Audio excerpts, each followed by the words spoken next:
বোকা বোকা হাসি দিয়ে বলল, ভাইয়া আমি আপনাকে পরে বুঝিয়ে দেব। পরে কেন? এখনই বোঝা। মাথায় ধরে না, মাথায় ধরে না তো। এই এত বড় গোলগাল মাথায় গোবর ছাড়া আর কি আছে শুনি? গোবরে মাথা। গোবরেও পদ্ম ফুল ফোটে। হ্যাঁ, কিন্তু তোর কিছুই হবে না। আমিও ভালো রেজাল্ট করে সবাইকে চমকে দেব। আরফান এক দৃষ্টিতে তিতিরের দিকে তাকিয়ে থাকে। মনে মনে বলল, তিতির সোনা, তুমি নিজেই তো আস্ত একটা পদ্ম ফুল। এই যে আমি ক্ষণে ক্ষণে নিজের হুঁশ হারাই কি জন্য? তোমার জন্যই তো। আচ্ছা রুমে যা, আর সমস্যা হলে আমাকে বলবি। তিতির মিষ্টি করে হেসে আরফানের দিকে তাকায়। তারপর আস্তে করে উঠে দাঁড়িয়ে দুরন্ত বালিকার মতো নুপুরের রিমিঝিমি শব্দ তুলে বেরিয়ে যায়। আরফান বিভোর হয়ে তাকিয়ে আছে। বুকে অনুভূতিরা লুটোপুটি খাচ্ছে। আগে নিজেকে খুব সামলাতে পারতো, কিন্তু ইদানিং তিতির যেন খুব তরতরিয়ে বড় হচ্ছে। আর তার অনুভূতিরা তিতিরকে দেখলেই পাগলের মতো ছুটে যেতে যাচ্ছে। সারা গা কাটা দিয়ে ওঠে। ইস, মেয়েটা তাকে নিজের অগোচরে এত যন্ত্রণা দিচ্ছে, অথচ সে জানেই না তার মিষ্টি হাসি, দুষ্টু কথা, মায়াবী চোখের তাকানো আরফানকে শেষ করে দিচ্ছে, সারা শরীর অবশ করে দিচ্ছে। আরফান বিছানায় শুয়ে পড়ে, চোখ বন্ধ করে নিজেকে বোঝায় তিতিরটা এখনো বাচ্চা, আরো পরে, আরো পরে। কিন্তু মন উল্টো তাকে বোঝায়, পরে আর পরে টরে হবে না, এখনই তাকে চাই, তার মিষ্টি সান্নিধ্য চাই। সে খুব আপন করে ওকে চায় কাছে, না পেলে সে যে মরে যাচ্ছে। আরফান হাসে। তার এই গোপন অভিলাষ কেউ জানে না, কেউ বোঝে না। জানলে কি হবে তা আরফান ভাবতে পারে না। দম বন্ধ রাখে। কিন্তু আর যাই হোক, পাখিটাকে তার করেই চাই। কত বছরের ভালোবাসা মিশিয়ে রেখেছে, তাকে বৃথা যাবে? আজকাল তিতিরকে সারা বাড়িতে টই টই করে ঘুরে বেড়াতে দেখে আরফানের মনে হলো, আজকাল তিতিরকে সারা বাড়িতে টই টই করে ঘুরে বেড়াতে দেখে আরফানের মনে প্রলয় হয়। এই প্রলয়ের ছিটা ফোটাও যদি কেউ জানতো, তাহলে নির্ঘাত তাকে বাড়ি ছাড়া করে দিত। শাহাবুদ্দিন খান প্রচুর মা ভক্ত, মায়ের কথা ছাড়া এক পাও নড়ে না। বাড়ি থেকে বের হতে গেলেও মায়ের কাছে অনুমতি নিয়ে বের হয়। মা মানেই ওনার দুনিয়া, সবকিছু পরে, কিন্তু মায়ের ভালোবাসা, সম্মান আগে। জয়তুন বেগম দাম্ভিকভাবে চলাফেরা করেন। ওনার বাপদাদারা আগের কালে ধনবান ব্যক্তি ছিল। তমিজউদ্দিন খানের সাথে যখন জয়তুন বেগমের বিয়ে হয়, তখন থেকেই উনি দাম্ভিক আচরণ করেন। আগের কালে লেখাপড়া জানা মানুষ, সবাই তাই খুব শ্রদ্ধা করে চলে। ওনার কথার বাইরে আর কোনো কথাই হয় না, উনি যা বলবে তাই সঠিক। শাহাবুদ্দিন খান আর জয়তুন বেগম বসার ঘরে বসে কথা বলছিল, তখন আরফান তার রুম থেকে বেরিয়ে আসে। দাদির পাশে বসে চামড়া কুচকানো গালে পরম স্নেহে আদর দিয়ে বলল, আমার সুন্দরী কেমন আছে? আমার ভালো থাকার খবর পরে নিস। আগে বল, প্রতি সপ্তাহে কেন বাড়ি আসা লাগবে? বন্ধের দিন পড়া যায় না? এমন ফাঁকিবাজি করলে ডাক্তার হবি কি করে? আরফান মুচকি হাসে, মনে মনে বলল, বাড়ি তো আর এমনি এমনি আসি না দাদি। বাড়ি যে আমার সুখ ভ্রমর আছে, যাকে একটু দেখলেই সারা সপ্তাহ মন নিয়ে পড়তে পারি। না দেখলে মনে বড় অসুখ হয়, একটু পড়ায় মন দিতে পারি না। মুখে বলল, তোমাকে না দেখে থাকতে পারি না। মাহমুদও তো ঢাকায় থাকে, সে তো এত আসে না। তোরই যত বাহানা। মাহমুদ তোমাকে ভালোবাসে না তাই আসে না, আমি খুব ভালোবাসি তাই আসি। বোঝেছো সুন্দরী? দোয়া করি তোর বউ আমার মতো সুন্দর হোক। আরফান হাসে, সুন্দর করে হেসে তার দাদির দিকে তাকিয়ে রয়। তিতির দাদির মতো হুবহু দেখতে, শুধুমাত্র মেজাজ ছাড়া। সে জয়তুন বেগমের গালে হাত দিয়ে বলল, তুমি তো আমার বউ, আর লাগবে না। যদি খুব লাগে তো তোমার মতো দেখতে কাউকে এনে দিও। জয়তুন বেগম তার কথায় তো ঘাটলেন না, উনিও হেসে বলল, আচ্ছা। আরফানের আব্বা শাহাবুদ্দিন খান বৈঠক ঘরে বসে আছেন। সারা জীবন উনি গ্রামের সবার সাহায্যই করে গিয়েছেন, কখনো কারো খারাপ করেননি। মানুষজন ওনাকে দেখলে ভক্তি করে তাকায়, সম্মানের সহিত কথা বলে।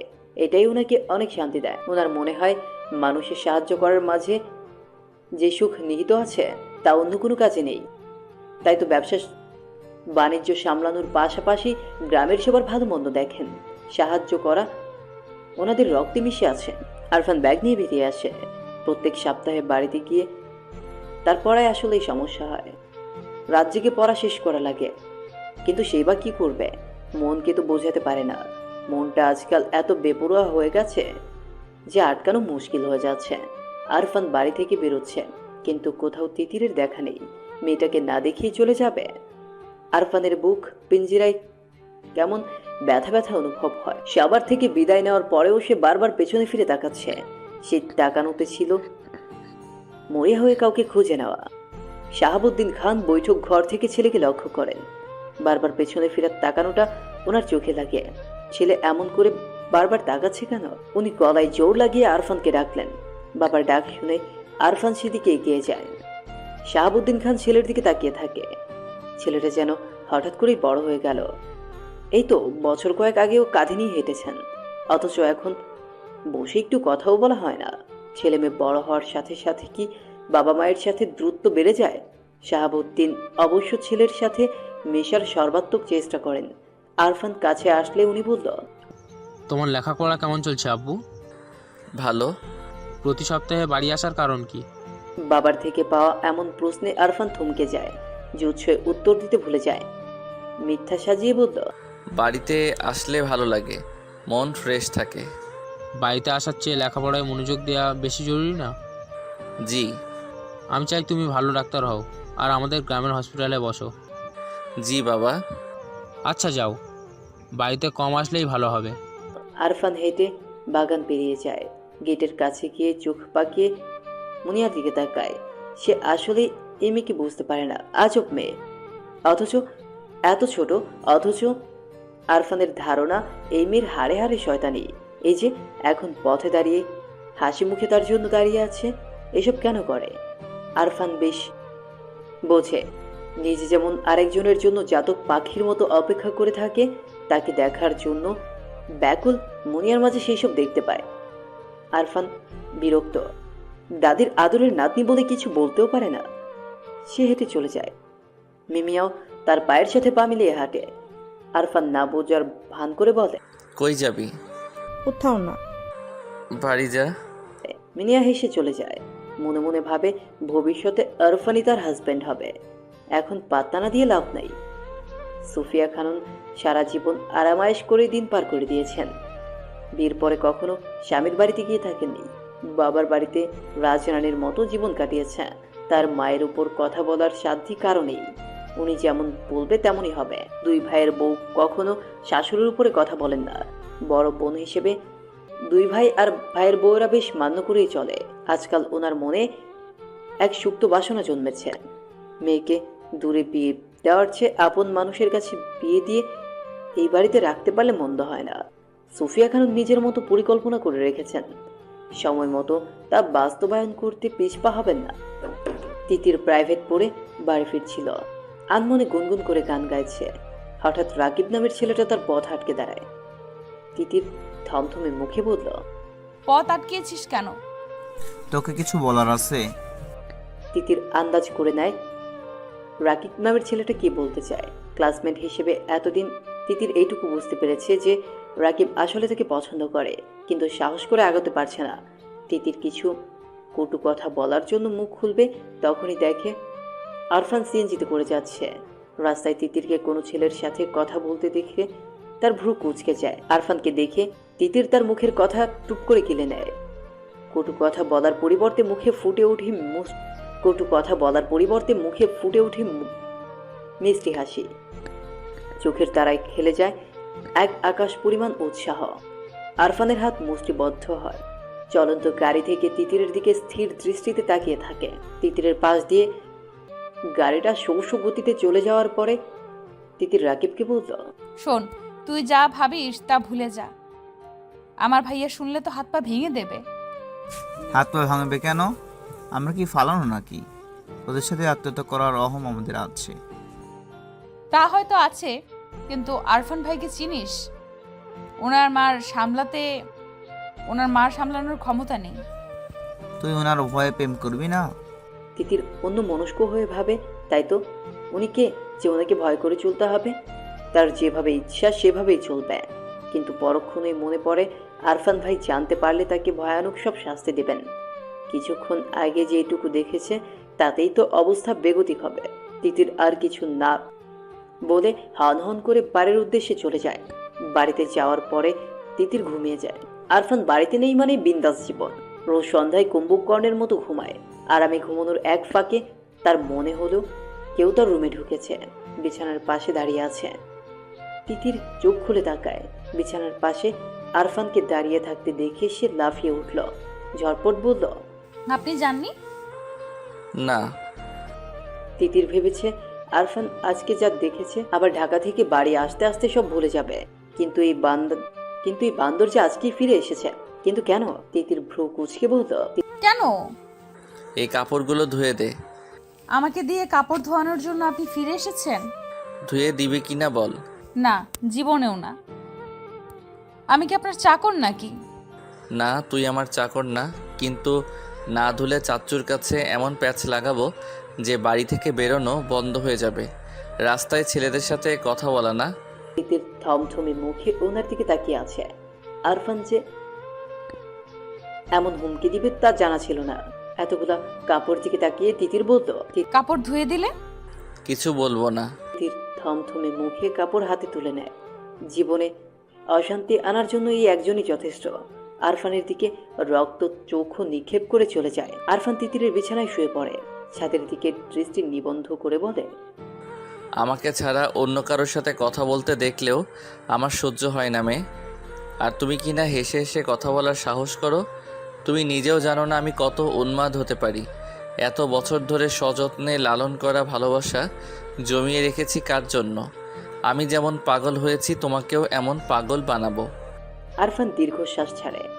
আজকাল ঢাকায় গেলে এত চিন্তা হয়, অথচ তার এই চিন্তার কারণ মেয়েটা বোঝেই না।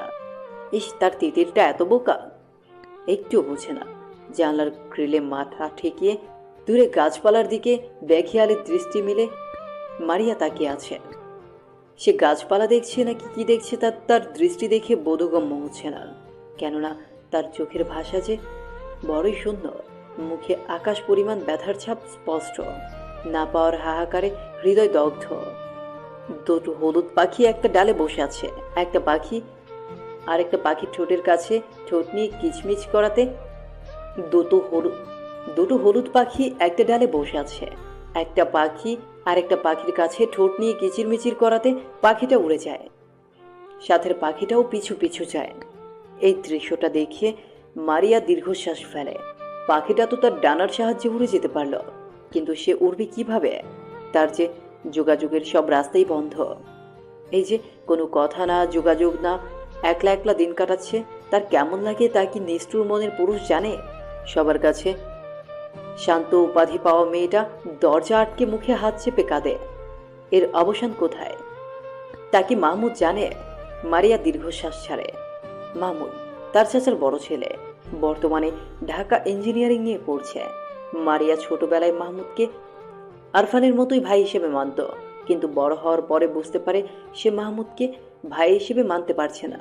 মাহমুদকে ঘিরে হাজারো স্বপ্ন মনের গোপন কুঠুরিতে ডানা ঝাঁপ দেয়। মাহমুদকে দেখে ঘুমিয়ে থাকা মনের রঙিন প্রজাপতির ঝাঁক ওড়াউড়ি করে। আশেপাশে থাকলে অসহ্য সুখে পাগল পাগল লাগে। ভীষণ ভয়ঙ্কর বেপরোয়া ইচ্ছায় হৃদয় ক্ষণে ক্ষণে কেঁপে ওঠে। একসময় মারিয়া আবিষ্কার করে সে প্রেমে পড়েছে, হাত পা ভেঙে যাচ্ছে। তাই ভাবে মাহমুদকে নিজের মনের সবটা দিয়ে ভেবেছে। মাহমুদকে ভেবে দিনরাত কাটাচ্ছে। মাহমুদ বিচক্ষণ ছেলে। মারিয়ার তাকানো, কথাবার্তা, অতিরিক্ত খেয়াল রাখা দেখলেই মুচকি হাসি, তার কানে কানে বলে যে ভীষণ ভুল ইঙ্গিত। মাহমুদ মাথা নাড়ে। অবুজের মতো কাজ করা যাবে না। মারিয়া তার বোন। সে মারিয়াকে ডেকে পাঠায়। ঘন কালো মেঘের গুরুম গুরুম ডাকে বিশাল ছাদের এক কোনায় মারিয়া মাহমুদের সামনে দাঁড়িয়ে আছে। মারিয়া শতভাগ নিশ্চিত যে মাহমুদ তাকে জরুরি কিছু বলবে। মাহমুদ তাকে জরুরি কথাই বলেছে। এইসব আবল তাবল চিন্তা মাথা থেকে সরাতে বলেছে। সে তার সবটা চেষ্টা কাজে লাগিয়ে মারিয়াকে বোঝাতে চেয়েছে। মারিয়া বুঝেছে কিনা কে জানে, কিন্তু এরপর থেকে মাহমুদ বাড়ি আসলে সে সামনে যেত না। গভীর রাতে সবাই যখন ঘুমে মগ্ন, তখন পা টিপে টিপে মাহমুদের রুমে হাজির হতো। ভীষণ যত্ন নিয়ে ছুঁয়ে দিত মাহমুদের চুল। মুগ্ধ হয়ে তাকিয়ে থাকতো ঘুমন্ত মানুষটার দিকে। আদর নিয়ে যত্ন নিয়ে মাহমুদের প্রতিটা জিনিস শুয়ে দিত। মাহমুদ বাড়ি গেলেই মারিয়া এমন করতো যেন তার অভ্যাসে পরিণত হয়েছে। কিন্তু একদিন মাহমুদের গেঞ্জি গায়ে লাগিয়ে চুপচাপ দাঁড়িয়েছিল। তখন পেছন থেকে শুনতে পায় মাহমুদ বলছে, আর কখন আমার রুমে আসবে না মারিয়া? মারিয়া জমে যায়। রাগে মাহমুদের গমগমে কণ্ঠে অন্তরাত্মা কেঁপে ওঠে। কাপা গলায় বলল, আমি তো আপনাকে জ্বালাই না। মাহমুদ উঠে আসে, মারিয়ার থেকে যথেষ্ট দূরত্ব রেখে দাঁড়ায়। আমি বলছি আসবি না, সুতরাং আসবি না। মারিয়া কিছু বলতে যাবে, তার আগেই মাহমুদ চাপা হুঙ্কার দিয়ে বলল, বেরিয়ে যাও বেয়াদব মেয়ে। সেই যে বেরিয়ে গেল। আজ অবধি মারিয়া আর ওই রুমে যেতে পারেনি। যাবে কিভাবে? মাহমুদ তো বাড়িয়ে আসে না, আর রুম সবসময় তালাবদ্ধ থাকে। মাহমুদ যে মারিয়ার কারণেই বাড়ি আসে না তা সে জানে। অতীতের স্মৃতি বিচরণ করে মারিয়ার চোখ বেয়ে পানির ধারা দ্রুত গতিতে ছুটে যায়। আজকে সে নিজেকে একটু আটকাতে পারছে না। মোবাইল হাতে নিয়ে মাহমুদকে ফোন দেয়। এমন কোনো দিন নেই সে মাহমুদকে ফোন দেয় না, কিন্তু সবসময় বন্ধ করেই রাখে। আজকে ভাগ্য তার সহায় ছিল বলেই হয়তো খোদা পেল। মাহমুদ গম্ভীর গলায় বলল, হ্যালো। মারিয়া মনোযোগ দিয়ে মাহমুদের গম্ভীর কথাগুলো নিজের বুক পিঞ্জরায় গেঁথে নিল। ওনার কণ্ঠ শুনে তার গলায় কান্নারা দল বেঁধে ছুটে আসে। উনি তাকে আহ্লাদে কিছু বলেনি যে এত আবেগী হয়ে মন খুলে কাঁদতে হবে, কিন্তু মারিয়ার ভীষণ কান্না পেল। বুকে জমিয়ে রাখা সবগুলো কষ্ট দলা পাকিয়ে বেরোতে লাগলো। মাহমুদ বিরক্ত হয়ে বলল, ফ্যাসফ্যাস করছো কেন? আপনি বাড়ি আসেন না কেন? তা তুমি ভালো জানো। প্লিজ বাড়ি আসেন। তোমার মাথা থেকে ফালতু ভাবনাগুলো দূরে সরাও, তখনই আসবো। পারছি না তো, ভীষণ কষ্ট হয়। পারবে? মানুষ পারে না এমন কিছু এই পৃথিবীতে নেই। সম্ভব না, আপনাকে এত ভালোবাসি যে। মারিয়ার কথা অসম্পূর্ণ থাকতেই মোবাইলের সংযোগ বিচ্ছিন্ন হয়। সংযোগ বিচ্ছিন্ন হওয়ার টুটটুট আওয়াজের সাথে মারিয়ার বুকটাও ভেঙে যায়। তিতির আজকাল খেয়াল করেছে আরফান তাকে বেশ গুরুত্ব দেয়। পরিবারের সবার সামনে কোনো আবদার রাখলে কেউ যদি না মানে, আরফান কিভাবে যেন সবাইকে রাজি করায়। অথচ মুখে মুখে সারাক্ষণ তিতিরের সাথে রাগ দেখায়। আজকাল আরফানের তাকানোটা তিতিরের বুকে লাগে। সব ছেলে কি এমন করে তাকায়, নাকি একমাত্র আরফানই তার দিকে এমন মায়াভরা চোখে তাকায়? কলেজে যাওয়ার পরে বান্ধবীরা আরফানের ফোন নাম্বারের জন্য ধরেছে। যেভাবেই হোক আরফানের সাথে কথা বলাতে হবে। তিতির বলল, উনি এত রাগী, ওনার সাথে কথা বলে কি করবি? রাগী? তাতে কি? তুই জানিস না, রাগী ছেলেরাই ওদের বেশি ভালোবাসে। আমার সাথে সেট করায় দে দোষ, আমি শুধু ওনাকেই চাই। সাইমা কথাগুলো স্বাভাবিক হলেও কেন যেন তিতিরের বুকে আগুন ধরে যায়। রাগী গলায় বলল, তুই কেন বউ হতে যাবি? সর সামনে থেকে। আরে চেতস কেন? বউ হলে ক্ষতি কি? না না, তুই বউ হতে পারবি না। তাহলে কে বউ হবে? তুই? তিতির থমকে যায়। মনের আকাশে কল্পনা করে নেয় সে তিতিরের বউ। তারপর এক ঝটকায় মাথা নেড়ে বলল, অসম্ভব। সারাদিন তোর পিছেই ঘুরে, আমার মনে হয় চান্দু তোর জ্বালাই ফাইসা গেছে। তিতির কখনো এসব ভাবেনি। সে ভেবাচাকে কি বলল, কি বলিস? তুই খেয়াল করিস না? সে আমার ভাই। হ্যাঁ, চাচাতো ভাই। কিন্তু ভাই তো। সমস্যা নাই, এই ভাই থেকে ছাই বানানো যায়, নো প্রবলেম। তিতির আর কোনো কথা বলেনি। চুপচাপ কলেজ শেষ করে বাড়ি এসেছেন। মারিয়া হাজারটা কথা বললেও মুখ দিয়ে কোনো কথা বের করতে পারেনি। তিতির সারাক্ষণ এগুলোই ভেবেছে, আর কেমন একটা অস্বস্তি কাটার মতো গলায় আটকে আছে। আজকে প্রায় 20 দিন হতে চলল আরফান বাড়ি আসেনি, আজকে এসেছে। তিতিরের ভাবনার ডানায় রং লাগাতেই বুঝি আজকে মহারাজের বাড়িতে আসা। অতি সাহস নিয়ে তিতির আরফানের রুমের সামনে যায়, কিন্তু আরফান রুমে নেই। রুমে না পেয়ে বাইরে বাগানে যায়। সেখানে আরফান সবার সাথে বসে আছে। তিতিরকে দেখে আরফান নড়ে চড়ে বসে। তিতির অন্য দিনের মতো মোটেও হইচই করছে না, বরং শান্ত হয়ে বসে আছে। বারবার আরফানের দিকে তাকাচ্ছে। আরফানের চোখের দৃষ্টির মাঝে যেন হাজারো কাব্য ফুটে আছে, কিন্তু এইসব তিতিরের বোধগম্য হচ্ছে না। সে সবার সাথে কথা বললেও চোখ কেবলমাত্র তিতিরের উপরই নিবন্ধ। তিতির সবার দিকে তাকানোর পাশাপাশি আরফানের দিকেও তাকাচ্ছে। তারপর তিতিরের দম আটকে আসে। বুকের ভেতরে ফুসফুস তার শ্বাসকার্য থামিয়ে দিতে চায়। অজানা আতঙ্কে ধরফর করে ওঠে বুকের পাখে। সে যা ভাবছে আসলেই কি তাই, নাকি সবটাই ভ্রম? সে বেখেয়ালে মাথা নেড়ে বলল, অসম্ভব। মাঝরাত। আরফান বারান্দায় দাঁড়িয়ে আছে। পাশের রুমেই তার প্রাণ ভুমুরা ঘুমিয়ে আছে। আরফানের পরিণত বয়স। মাথায় হাজারো উল্টাপাল্টা চিন্তা ঘুনে পোকার মতো কিলবিল করছে। আরফান দীর্ঘশ্বাস ফেলে। তার ইচ্ছেগুলো বড়ই অবাধ্য। আজকাল লাগামহীন ঘোড়ার মতো বেসামালভাবে ছুটে যায়। সে ডাক্তারি পড়ছে। সাথীর মেয়ে সহপাঠীগুলো দেখতে খুব সুন্দর। মাঝে মাঝে কয়েকজন তাকে ভালোবাসার জালে আটকানোর চেষ্টা করে, তার সাথে ঘনিষ্ঠ মুহূর্ত কাটাতে চায়। কিন্তু এত সৌন্দর্য কাছে টানার হাজারো আকুতি দূরে ঠেলে দেয় শুধুমাত্র এই মেয়েটার জন্য। ছোটবেলা থেকেই তিতিরকে কেমন আপন লাগতো, নিজের মনে হতো। তখন ব্যাপারটা স্বাভাবিক লাগলেও একটুখানি বড় হওয়ার পরে সে বুঝতে পারে এটা মোটেও স্বাভাবিক ব্যাপার না। সে আসলেই এক পিচ্ছির প্রেমে পড়ে গেছে। শুধু প্রেমে পড়া বললে ভুল হবে, সে আজন্ম পাগল হয়ে গেছে। যে পাগলের পাগলাম তিতিরের ভালোবাসার পরশ ছাড়া ভালো হবে না। তাছাড়া আরফান ভালো হতেও চায় না, বরং তিতিরকে নিজের করে পেয়ে গেলে পাগলামোর পরিমাণ বাড়াতে চায়। ভালোবাসার পাগলামুতে ছোট পাখিটাকে ছাড়খাড় করে দেওয়ার প্রয়াস বুকের ছোট কুঠুরিতে আস্তে আস্তে জমা হচ্ছে। বারান্দার বাহিরে লাগানো বেলি ফুল থেকে ভুর ভুর করে সুগন্ধ আরফানের প্রেমে পড়া হৃদয়ের বারান্দার বাহিরে লাগানো বেলি ফুল থেকে ভুর ভুর করে সুগন্ধ আরফানের প্রেমে দগ্ধ হৃদয়ে আর পাগল পাড়া করে দিচ্ছে। তার কেমন নেশা লাগছে। মনে হচ্ছে এখন যদি তিতিরকে কাছে পেত তাহলে আদরে ভালোবাসায় ঠিক রাঙিয়ে তুলত। আরফান চোখ বন্ধ করে বারান্দার গ্রিলে মাথা ঠেকায়, ফুসফুস করে নিঃশ্বাস ফেলে দাঁড়িয়ে থাকে। তিতির হাত বাড়িয়ে মোবাইল হাতে নেয়। রাত 2টা বাজে, অথচ চোখের তারায় একটুখানি ঘুম নেই। ভেতরটা কেমন ছটফট করছে। এর আগে কখনো তার এমন অসহ্য অনুভূতি হয়নি।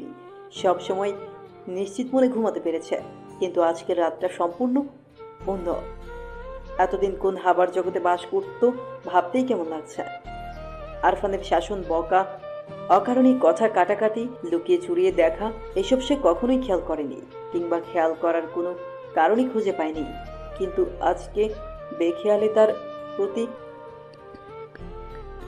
আরফানের নরম অনুভূতি দেখে তিতিরের ছোট হৃদয় পাহাড়ের 1000 মিটার উচ্চতায় টাঙানো দোলনার মতো হু হু করে দুলে ওঠে।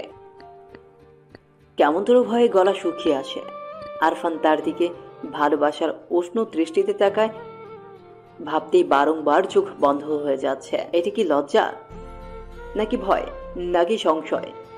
তা সে জানে না। শুধুমাত্র এটা জানে এখন থেকে আরফানের কাছ থেকে লুকিয়ে বাঁচতে হবে, না লুকালে আরফান তাকে শেষ করে দিবে।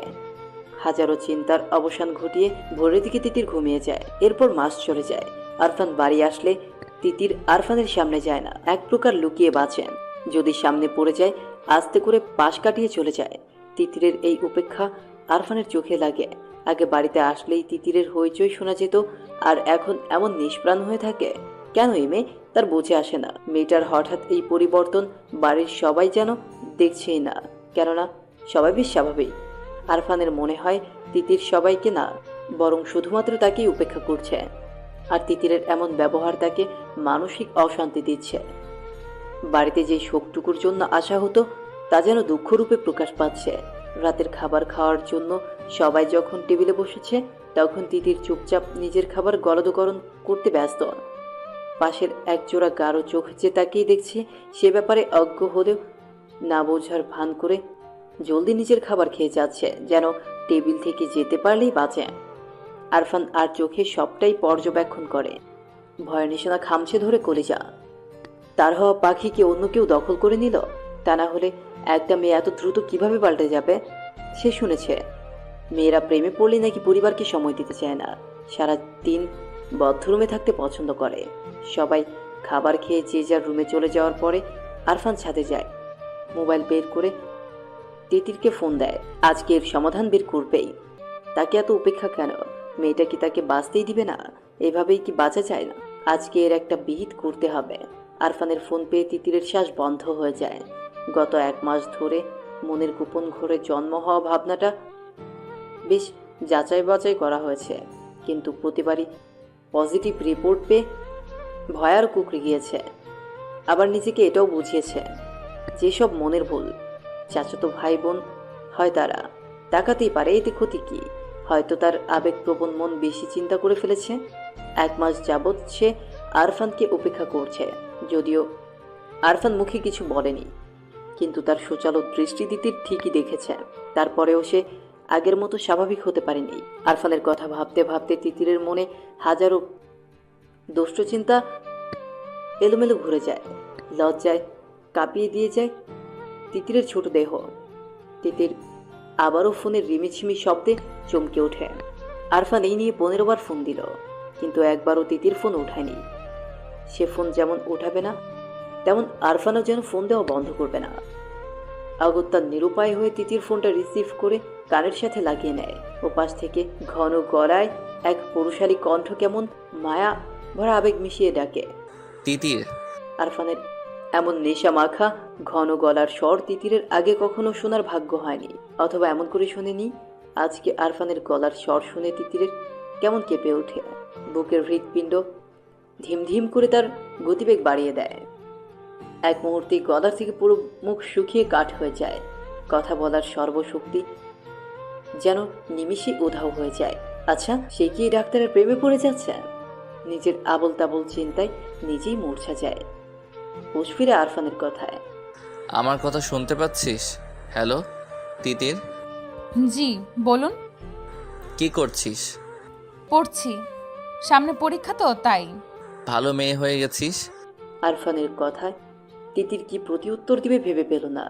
হ্যাঁ, আচ্ছা তাহলে রাখি। না, ছাদে আয় তো।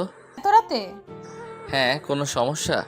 সে বুঝল আগেও অনেকবার সে আরফানের সাথে ছাদে খুনসুটি করেছে, কিন্তু আগের অনুভূতি আর এখনের অনুভূতি যে সম্পূর্ণ ভিন্ন। সে বলল, সকালে দেখা করব। তাহলে আমি তোর রুমে আসি? না না। তাড়াতাড়ি আয় তিতির। কেন ভাইয়া? আমি খুব অসুস্থ তাই। তাহলে কি বড় মাকে জাগাবো? তোকে এত পাকনামি করতে বলেছে কে? তুই আয় কুইক। তিতির কিছু বলার আগেই ফোনের সংযোগ বিচ্ছিন্ন হয়। তিতির ধীর পায়ে ছাদের দিকে যায়। সিঁড়ি কোঠায় জ্বালানো ছোট লাইটের আলোয় ছাদের নিকোষ কালো অন্ধকার দূর করে দিয়েছে। সে আলোয় তিতির ছাদের এক কোণে আরফানকে আবিষ্কার করে। আলতো পায়ে এগিয়ে যায় সেদিকে। তিতিরের উপস্থিতি টের পেয়ে আরফান তিতিরের দিকে ফিরে তাকায়। নিশ্চুপ হয়ে কিছুক্ষণ সামনে দাঁড়ানো রমণীকে পর্যবেক্ষণ করে। আরফানকে কিছু না বলে এমন করে তাকিয়ে থাকতে দেখে তিতির হাফসাফ করে ওঠে। তিতিরের অস্বস্তি বুঝতে পেরে আরফান অন্যদিকে তাকায়, তারপর বুঝল। কেমন আছিস? এক বাড়িতে থেকেও এমন প্রশ্নে তিতির চমকায়। মাথা নাড়িয়ে আলতো স্বরে বলে, ভালো। আরফানের মনে হলো এবার অনুভূতি প্রকাশের সময় এসেছে। আর কতদিন পাথরের মতো গভীর ভালোবাসা একা একা বয়ে বেড়াবে? সে সোজা সাপটা প্রশ্ন করলো, এমন ব্যবহার করার মানে কি? তিতির যা ভয় পাচ্ছিল ঠিক তাই। আরফান তার ভাবনা অনুযায়ী এগোচ্ছে। সে না বোঝার ভান করে বলল, কি ব্যবহার? আরফান অন্ধকার থেকে চোখ সরিয়ে তিতিরের দিকে তাকায়। তাকে তাকাতে দেখে তিতির অন্যদিকে তাকিয়ে নেয়। তুই বুঝিস না? কি বুঝবো? আমাকে এমন এড়িয়ে যাচ্ছিস কেন? কই এড়িয়ে যাচ্ছি? যাচ্ছিস না? না। আমার দিকে তাকিয়ে বল। তিতির আরফানের দিকে তাকায়। মায়াময় গভীর চোখের দৃষ্টি তাকে ঘুরে নিয়ে যাচ্ছে। সে বলল, কি বলবো? আমাকে উপেক্ষা কেন? এমনি। ঢাকা থেকে এত জার্নি করে এই উপেক্ষার জন্য আসি? কেন আসেন? কেন আসি তুই বুঝিস না? কি বুঝবো? আমার সুখটা এভাবে কেড়ে নিচ্ছিস কেন? আমি কিভাবে সুখ কেড়ে নিলাম? বুঝেও না বোঝার ভান করবি না। আপনি কি বলছেন? কিছু না। তিতির কি বলবে ভেবে পায় না। তারপর আস্তে করে আরফানকে ডাকল। ভাইয়া। রুমে যা। তিতির পুরুষটার দিকে তাকিয়ে ভাবল। হঠাৎ সে খেয়াল করে আরফানের কাছে থাকতে তার ভীষণ ভালো লাগছে। নিঝুম রাত, হালকা ঠান্ডা বাতাস, এতদিনের চাপা অশান্তি যেন নিমিষেই কেমন সুখ সুখভাবে তাকে আদরিত করছে। ছাদ থেকে যেতে একটু ইচ্ছে করছে না, বরং মাথায় ভয়ঙ্কর সব ছেলে মানুষের চিন্তা খুঁজিয়ে যাচ্ছে। হাত পা শিরশির করে তাকে সাহস দিচ্ছে, কাছে যাওয়ার বাহানায় উল্কে দিচ্ছে। কিন্তু পুরুষটি যে নিজেই তাকে চলে যাওয়ার জন্য বলেছে, সেখানে সে থাকবে কিভাবে? তিতির আস্তে করে বলল। চলে যাব? তিতিরের কণ্ঠে আরফান তিতিরের দিকে তাকায়। এমন অশান্ত অগোছালো আরফানকে তিতির চেনে না। আরফানের চোখের দিকে তাকিয়ে তিতিরের কেমন সুখের ঘন্টা ঝমঝম করে বেজে উঠল, কেঁপে উঠল ছোট দেহ। আরফান আর তিতির একে অপরের দিকে তাকিয়ে আছে। আরফান কিছু বলার আগে তিতির চলে যেতে চায়। ভয়ঙ্কর কিছুর আশঙ্কা তাকে দোলা দিচ্ছে, কিন্তু পা দুটো বড়ই সর্বনাশা, একদম নড়তে চাচ্ছে না। হঠাৎ তিতিরের সামনে আরফান ঝড়ের গতিতে এসে উপস্থিত হয়। তিতিরকে কিছু বুঝে ওঠার আগে নিজের সাথে আঁকড়ে ধরে তিতিরের ছোট দেহ। তিতির কেঁপে ওঠে, দম বন্ধ করে নেয়। আরফানের মাথায় যেন এতদিনের সব নেশা একসাথে চেপে এসেছে। জগৎ, সংসার, সম্পর্ক সবকিছুর কথা ভুলে আলতো করে চুমু খায় তিতিরের নরম ঠোঁটে। পরপর কয়েকটা চুমু দিয়ে থেমে যায়। আবছাভাবে তিতিরের প্রতিক্রিয়া বোঝার চেষ্টা করে। তিতিরকে চুপচাপ থাকতে দেখে আরেকটা মিষ্টি চুম্বন দেয়। আরফানের এমন হঠাৎ আক্রমণে তিতিরের বুকে নতুন জোয়ার এনে দেয়। তাকে পরিচয় করিয়ে দেয় ভালোবাসার এক অনন্য সুখের সাথে। বালিকার বুকে সমুদ্রের উত্তাল ঢেউ আশ্রে পড়ে, এলোমেলো করে দেয় তাকে। দুহাত দিয়ে আঁকড়ে ধরে লম্বা বলিষ্ঠ পুরুষটাকে। থেমে যাওয়া ঠোঁটের স্পর্শ আবারও নতুন করে জাগিয়ে দেয়। তিতিরের এইটুকু আহ্বান আরফানকে পাগল করে তোলে। এতদিনের জমিয়ে রাখা সবটা ভালোবাসা পাগলের মতো মাথা নাড়া দিয়ে ওঠে। অথচ দুজনের কেউই কাউকে ভালোবাসার কথা বলেনি, বুকের ভেতর অনুভূতির ডানা ঝাপটানোর কথা বলেনি। অনুভূতির সূক্ষ্ম বাকগুলো কেউ কাউকে দেখায়নি, কিন্তু তাদের কাছাকাছি আসা হয়ে গেছে। মিষ্টি ঠোঁটের কোণে একটু একটু ভালোবাসার ছাপ দৃশ্যমান। আরফান ফিস ফিস করে বলল, আমার তিতির পাখি, খুব ভালোবাসি সোনা। দীর্ঘ 5 মাস পরে মাহমুদ বাড়ি আসেন। বাড়ি আসার প্রচণ্ড ইচ্ছে থাকলেও সে একবারও বাড়িমুখ হয় না। সাধারণ সম্পর্ককে তুমি তো এমনভাবে জাপটায় ধরে রেখেছো, মনে হচ্ছে ছেলে বিদেশ থেকে আসছে।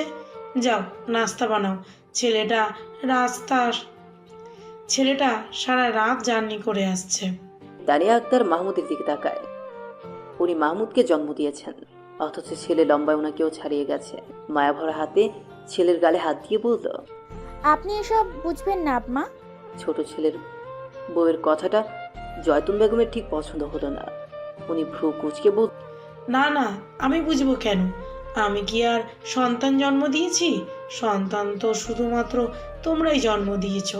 যত সব ঢং। শাশুড়ির কথায় তানিয়া কিছুই মনে করে না। সে তার শাশুড়ির কটু কথায় অভ্যস্ত। মাহমুদ দাদির দিকে তাকিয়ে বলল, দাদি, তুমি আমাকে মিস করনি? মাহমুদের কথা শুনে জয়তুন বেগমের মুখে হাসি ফুটে ওঠে। নরম স্বরে বলে, অনেক মিস করেছি ভাই। আমিও তোমাকে খুব মিস করেছি। তানিয়া আক্তার ছেলেকে কি দিয়ে নাস্তা করাবে সেই নিয়ে ব্যস্ত হয়ে পড়ে। মাহমুদ ফ্রেশ হতে রুমে চলে যায়। অনেক দিনের ময়লা রুমে এসেও তার এক অজানা শান্তি লাগে। মনের ঘুরিতে প্রশান্তিময় বাতাস ছুঁয়ে যায়। নিজের হাতে ঝেড়ে ঝুড়ে রুমটা ঠিক করে গোসল করে রুম থেকে বের হয়। সোফায় বসে টেবিলের দিকে নজর যায়। মারিয়া চুপচাপ নিজের খাবার খাচ্ছে। সে এক দৃষ্টিতে মারিয়ার দিকে তাকিয়ে আছে। মারিয়া, এই নামটা সাধারণ হলেও এই নামের মানুষটার আচরণ অসাধারণ। মানুষটা ছোট হলেও নিজেকে নারী হিসেবে প্রকাশ করতে খুব ব্যস্ত। তখনই মারিয়ার চোখের দৃষ্টি সোফার দিকে পড়াতে সে স্তব্ধ হয়ে যায়। চোখের পলক বড় হয়ে তাকিয়ে থাকে। মাহমুদের চোখের গরম দৃষ্টি দেখে মারিয়া মাথা নিচু করে দেয়। তারপর চোরের মতো আবার তাকায়। মারিয়ার তাকানোর ভঙ্গি দেখে মাহমুদ মুচকে হাসে। ভবিষ্যতে কি হবে ভেবে হাসির রেখা মুছে যায়। মারিয়ার খেতে পারে না। খুশিতে নাচতে ইচ্ছে করলে কি খাবার পেটে যায়? সে উঠে বিড়ালের মতো পা ফেলে রুমের দিকে ছুটে আর মনে মনে আল্লাহর কাছে ফরিয়াদ করে, আল্লাহ, এটা যেন সত্যি হয়। মাহমুদ যেন সত্যি বাসায় আসে। এমন স্বপ্ন সে দেখতে চায় না। মারিয়া রুমে এসে আয়নায় নিজেকে দেখে। চেহারাটা দেখতে খুব মলিন আর রুক্ষ লাগছে। এতদিন ছন্ন ছাড়া চলাফেরার কারণে চেহারার অবস্থা খুবই করুণ। তার নিজের উপর খুব রাগ হলো। আর একটু সুন্দর হয়ে থাকলে তো এই ফকিন্নির মতো চেহারা নিয়ে মাহমুদের সামনে পড়তে হতো না। সে আলমারি খুলে নতুন জামা বের করে বাথরুমে যায়। আজকে খুব পরিপাটি হয়ে থাকা যায়। সারা রাত কেঁদে তিতিরের ফর্সা গাল লাল টকটকে হয়ে আছে, চোখের অবস্থা আরো করুণ, অস্বাভাবিকভাবে ফুলে উঠেছে। কিন্তু সকাল হয়ে গিয়েছে যে, এবার তো রুম থেকে বেরোতে হবে। ইতিমধ্যে তানিয়া আক্তার কয়েকবার ডেকে গিয়েছেন। তিতির বাথরুমে গিয়ে মুখে বেশি করে পানির ঝাপটা দেয়। আয়নায় নিজের দিকে তাকিয়ে চোখের পর্দায় ভেসে ওঠে রাতের মুহূর্তটুকু।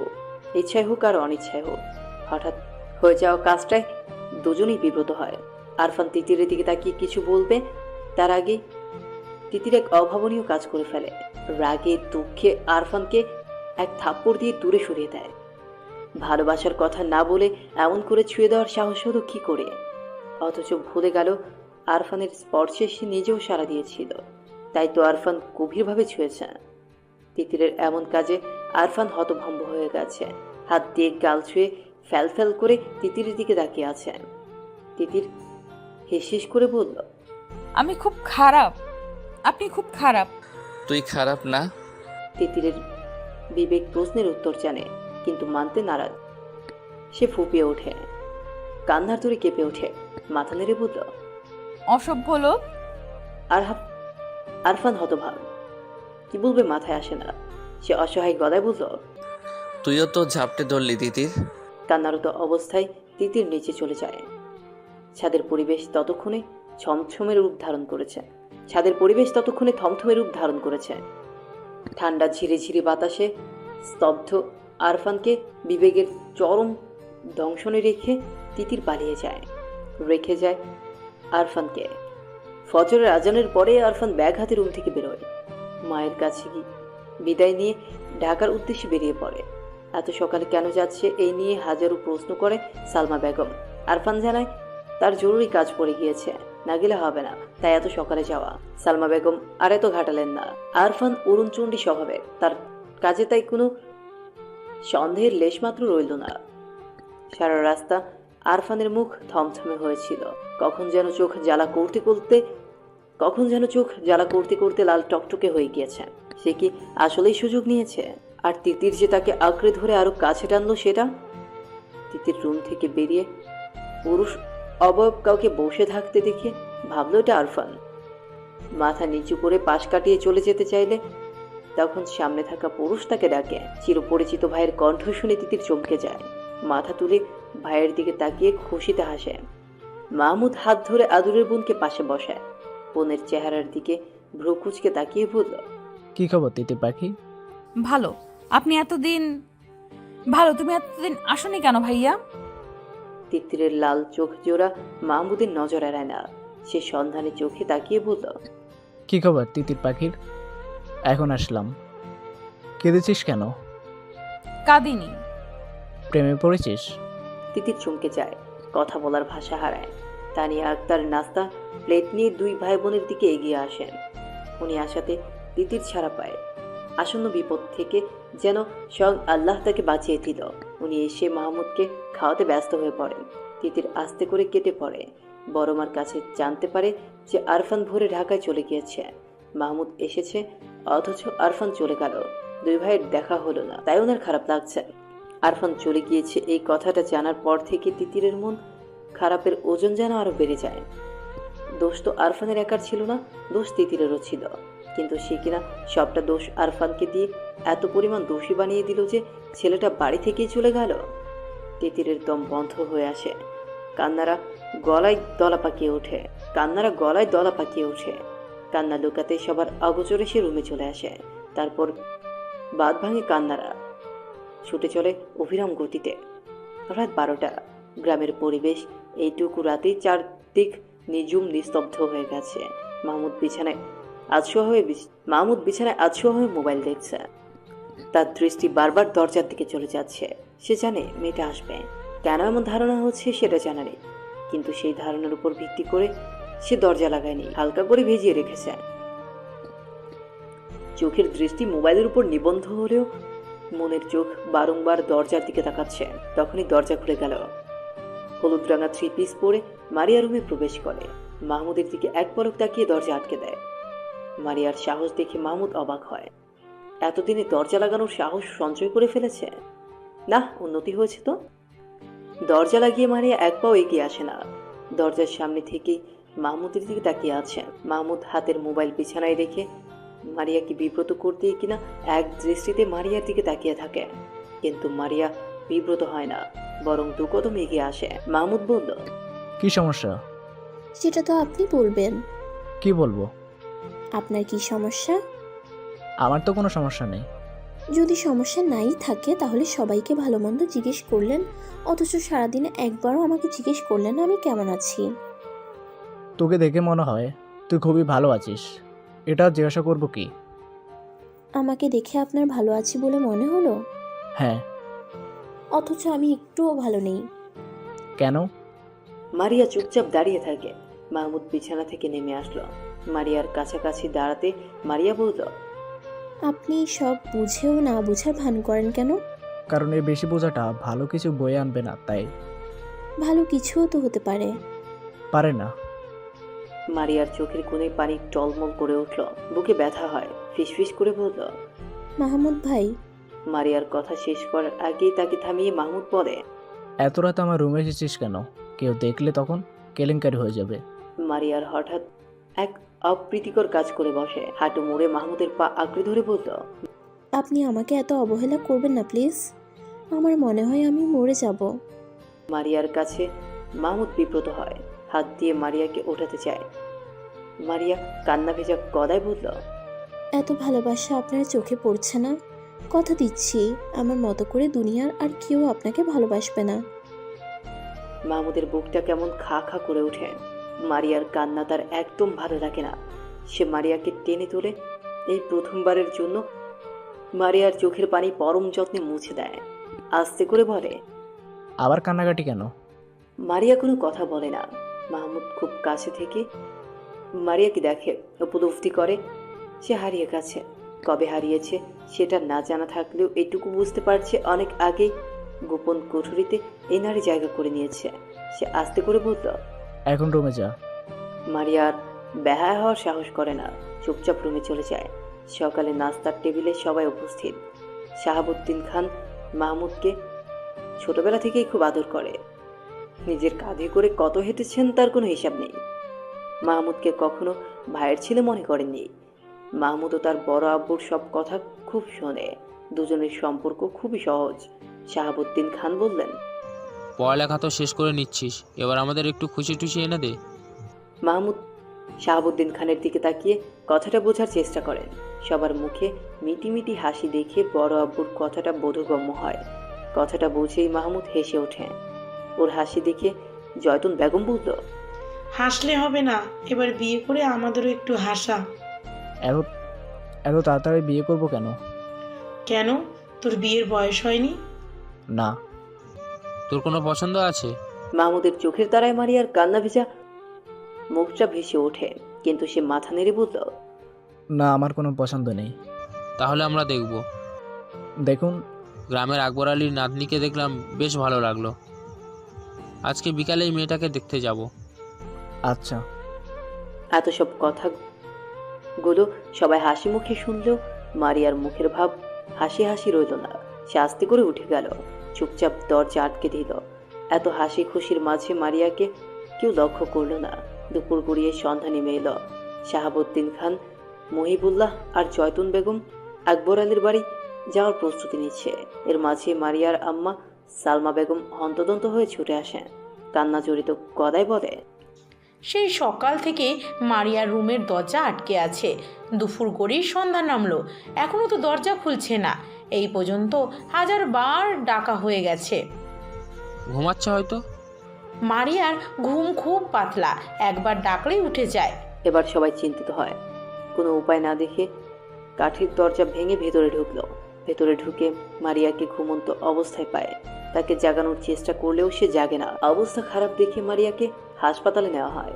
হাসপাতালে নেওয়ার পর ডাক্তার তার চিকিৎসা করে জানায় ঘুমের ঔষধের কারণে এমন হয়েছে। এত ছোট মানুষের ঘুমের ওষুধ খাওয়ার কি দরকার তা তার বোধগম্য হলো না। গভীর রাতে মারিয়াকে বাসায় নিয়ে আসা হয়। শাহাবুদ্দিন খান চিন্তিত ভঙ্গিতে বসে আছে। এই এত কিছু ঘটে গেছে, অথচ মাহমুদ একটা শব্দ পর্যন্ত উচ্চারণ করেন, কেমন গম্ভীর হয়ে আছেন। সে তার বড় আব্বুর কাছে এগিয়ে আসলো, বুকে সাহস নিয়ে পাশে বসে হাত ধরে বলল, বড় আব্বু, একটা কথা বলি। বল। তোমার রাজকন্যাটাকে আমাকে দিয়ে দাও, আমি তাকে রানীর মতো করে রাখবো। তোরা একে অপরকে ভালোবাসিস? মাহমুদ কথা বলে না, কিন্তু শাহাবুদ্দিন খান শিক্ষিত, বিচক্ষণ মানুষ, উনি যা বোঝার বুঝে নেয়। সেদিন রাতেই মাহমুদ আর মারিয়ার বিয়ের দিন ঠিক করা হয়। সবাই অবাক হলেও কোনো বিরোধিতা করেনি। তিতির খুশি হয়। তখনই হাতের মোবাইলে টুং করে মেসেজ আসে। মেসেজ খুলে তার ভ্রু কুঁচকে যায়। আরফান একটা মেয়ের গালে চুমু দিচ্ছে, আর একটা ছবিতে জড়িয়ে ধরেছে। তিতিরের খুব রাগ হলো, আর রাগে হাতের মোবাইল হাত থেকে ফেলে ভেঙে ফেলল। হাত দিয়ে নিজের ঠোঁট পাগলের মতো ঘষে আরফানের সবটা স্পর্শ মুছতে চাইল। আগামী শুক্রবার বিয়ে। এত জলদি বিয়ে হওয়ার কি আছে, এটাই সবার বোধগম্য হচ্ছে না। কিন্তু শাহাবুদ্দিন খানের কথার উপরে কেউ কোনো কথা বলার সাহসও পাচ্ছে না। মহিবুল্লাহ খুশি হবে নাকি বেজার হবেন তাই বুঝতে পারছে না। মারিয়া তাদের নিজেদের মেয়ে, নিজের হাতে মানুষ করা, খুবই শান্ত মেয়ে। বউ হিসেবে এমন মেয়ে সবাই খুঁজে, কিন্তু সমস্যা অন্য জায়গায়। তানিয়া বেঁকে বসেছে। একটা মাত্র ছেলে, হাজারটা মেয়ে দেখে বেছে বিয়ে করাবে, তা না হুট করে বিয়ের সিদ্ধান্ত নিয়ে ফেলেছে। ভাইজানের উপর তার সব রাগ, ইঞ্জিনিয়ার ছেলে পেয়েছে বিধায় মেয়েকে সুপাত্র দিতে এত তারা, কিন্তু তার স্বামী কিছুই বলতে পারে না। ছেলেকে জন্ম দিয়ে যদি এইটুকু অধিকার না থাকে, তাহলে তানিয়া রুমের মধ্যে রাগে ফেটে পড়ে। শাহাবুদ্দিন খানকে কিছু না বলতে পারলেও মহিবুল্লাহ খানকে ঠিকই কথা শোনা দেওয়া। আপনার ছেলে বিয়ের সিদ্ধান্ত নেওয়ার সময় আমি থাকবো না। উনি এতবার বড় সিদ্ধান্ত নেবে কেন? বড় ভাই হয় না, এটা নিতেই পারে। আমি মানি না। কেন? আমি 10টা দেখে একটা বউ আনতাম। মারিয়া কম কিসের?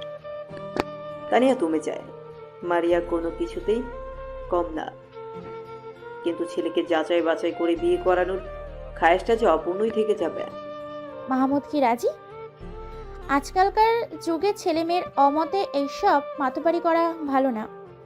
মাহমুদের সামনেই তো সব জানা হলো, কই সে তো আপত্তি করেনি।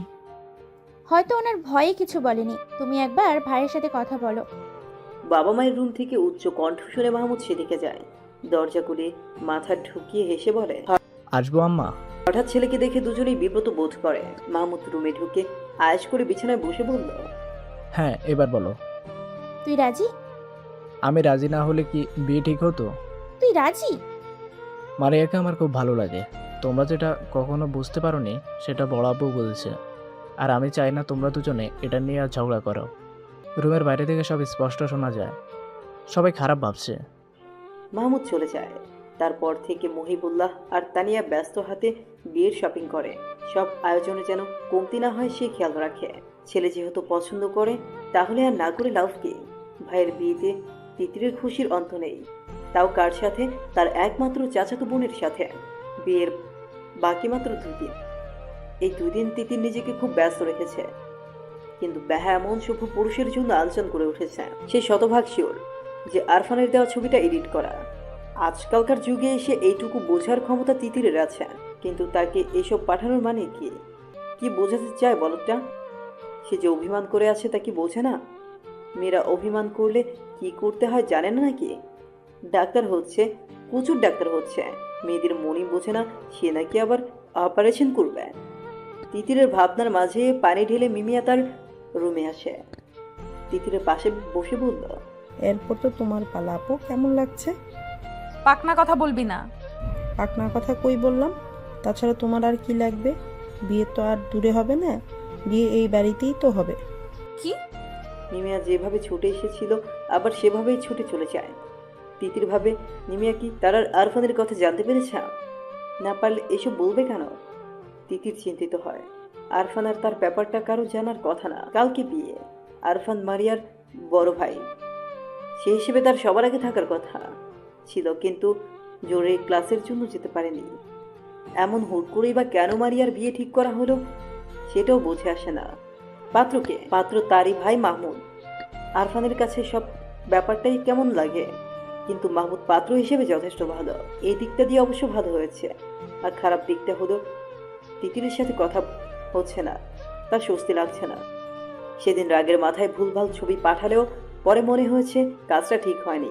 বাচ্চাদের উপর রাগ করতে হয় না, বাচ্চাদের বোঝাতে হয় আদর করে।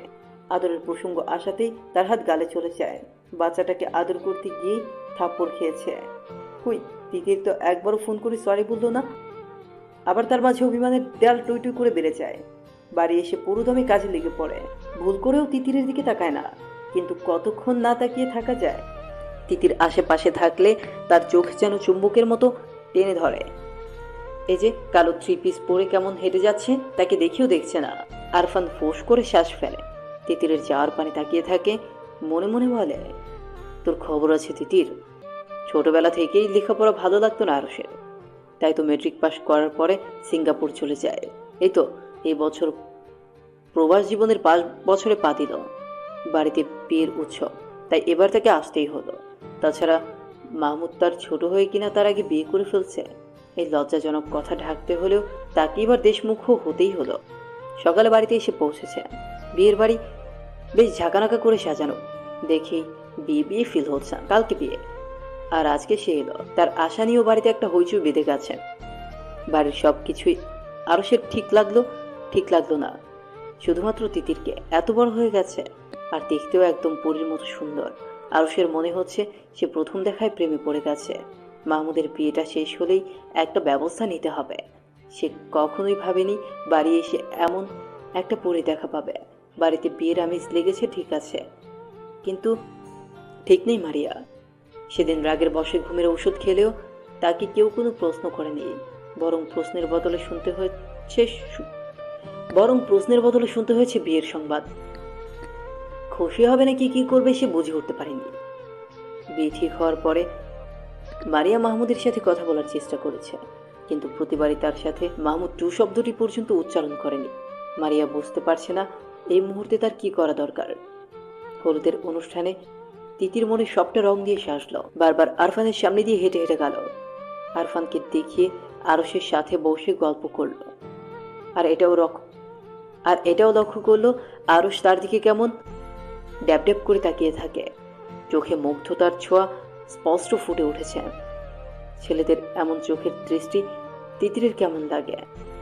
কিন্তু আরফানকে হিংসাত্মক বানানোর জন্য সে আরশের সাথে অনেকক্ষণ ধরে গল্প করে, হাসে। আরফানের মুখের আদল গম্ভীর, শক্ত হয়, চোখের দৃষ্টি হয় কঠিন। না চাইতেও ফুসফুস করে নিঃশ্বাস ছাড়ে। তিতিরের আরশের দিকে তাকালেই বুকে জ্বলন হচ্ছে, দম হাটকে আসছে। উফ, তারই ভুল হয়েছে। মেয়েটাকে ছাড় দেওয়া উচিত হয়নি। থাপ্পড় দিক না হয় মেরে ফেলেও, তাও এই পাখিটাকে ঝাপটে ধরা উচিত ছিল। গভীর রাত, ঘড়ির কাঁটা 3টা ছুঁই ছুঁই। বাড়িতে মেহমানে ভরপুর। তিতির মারিয়ার সাথে ঘুমানোর জন্য এসেছে, কিন্তু কিছুতেই ঘুম আসছে না। তার মনে হচ্ছে আরফান তাকে ডাকছে। সে উঠে বসে, ঘুমন্ত মারিয়ার দিকে তাকিয়ে আস্তে করে রুম থেকে বেরিয়ে যায়। রুম থেকে বেরিয়েই তিতির স্তব্ধ হয়ে যায়। আরফান রুমের সামনে দাঁড়িয়ে আছে, যেন তারই অপেক্ষায় ছিল। তিতির বের হওয়ার পরে কোনো কথা বলার সুযোগ না দিয়ে পাজাকোলা করে নেয়। তারপর দ্রুত পা ফেলে ছাদে চলে যায়। তিতির পুরোটা সময় নিঃশ্বাস বন্ধ করেছিল, কেউ দেখে ফেলে কিনা ভয়ে বুকটা ছটফট করছিল। আরফানের গলায় তার হাত দিয়ে আঁকড়ে ধরে রেখেছিল। আরফান ছাদে গিয়ে তিতিরকে নামায়। জোরে কয়েকবার নিঃশ্বাস ফেলে রাগি চোখে তাকিয়ে থাকে। তিতির চুপচাপ তাকিয়ে আছে। আরফান তিতিরের উপর হেলে পড়ে, চেপে ধরে তিতিরের ছোট শরীর। তিতির কেঁপে ওঠে, কিন্তু এমন কিছুর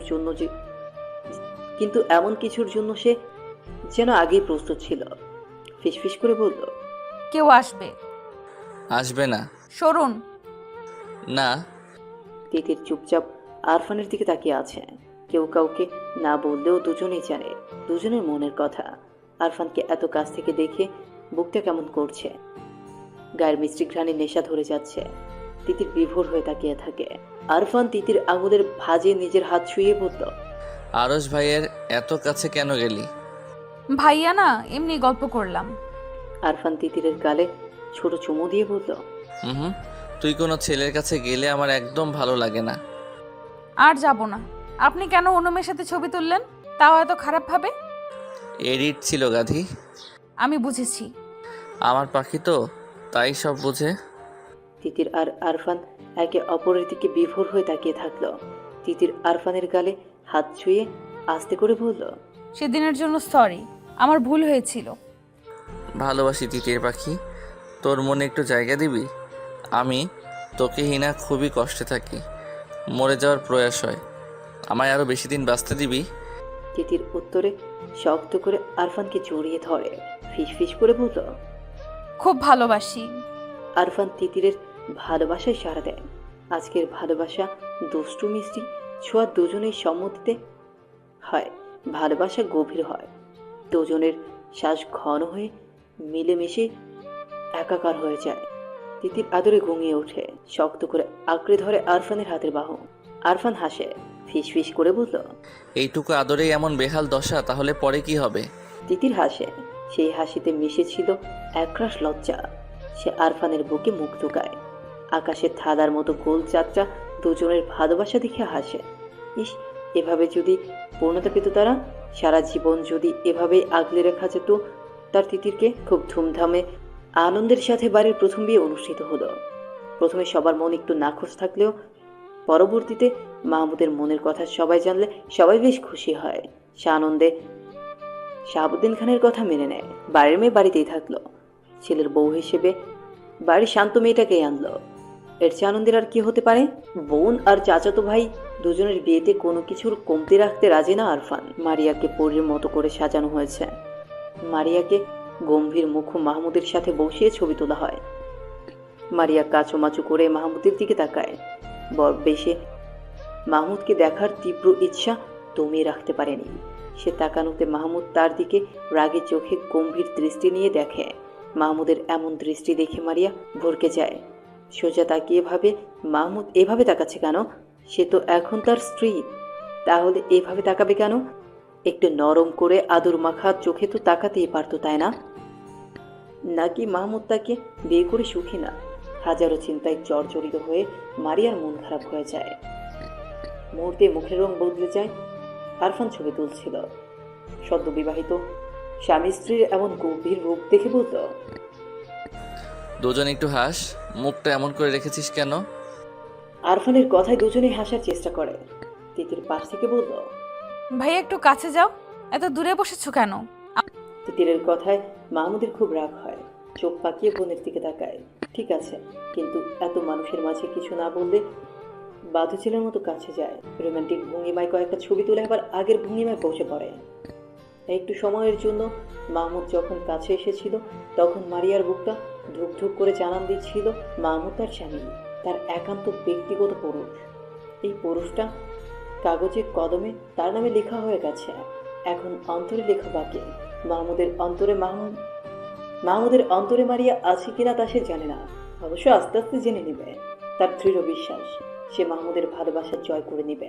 মারিয়া আবার এটাও ভাবে যে মাহমুদ রাজি না হলে কি আর বিয়ে হতো? সব প্রশ্নের উত্তর রাতেই মিলবে। তিতিরাজকে লুকিয়ে বেড়াচ্ছে।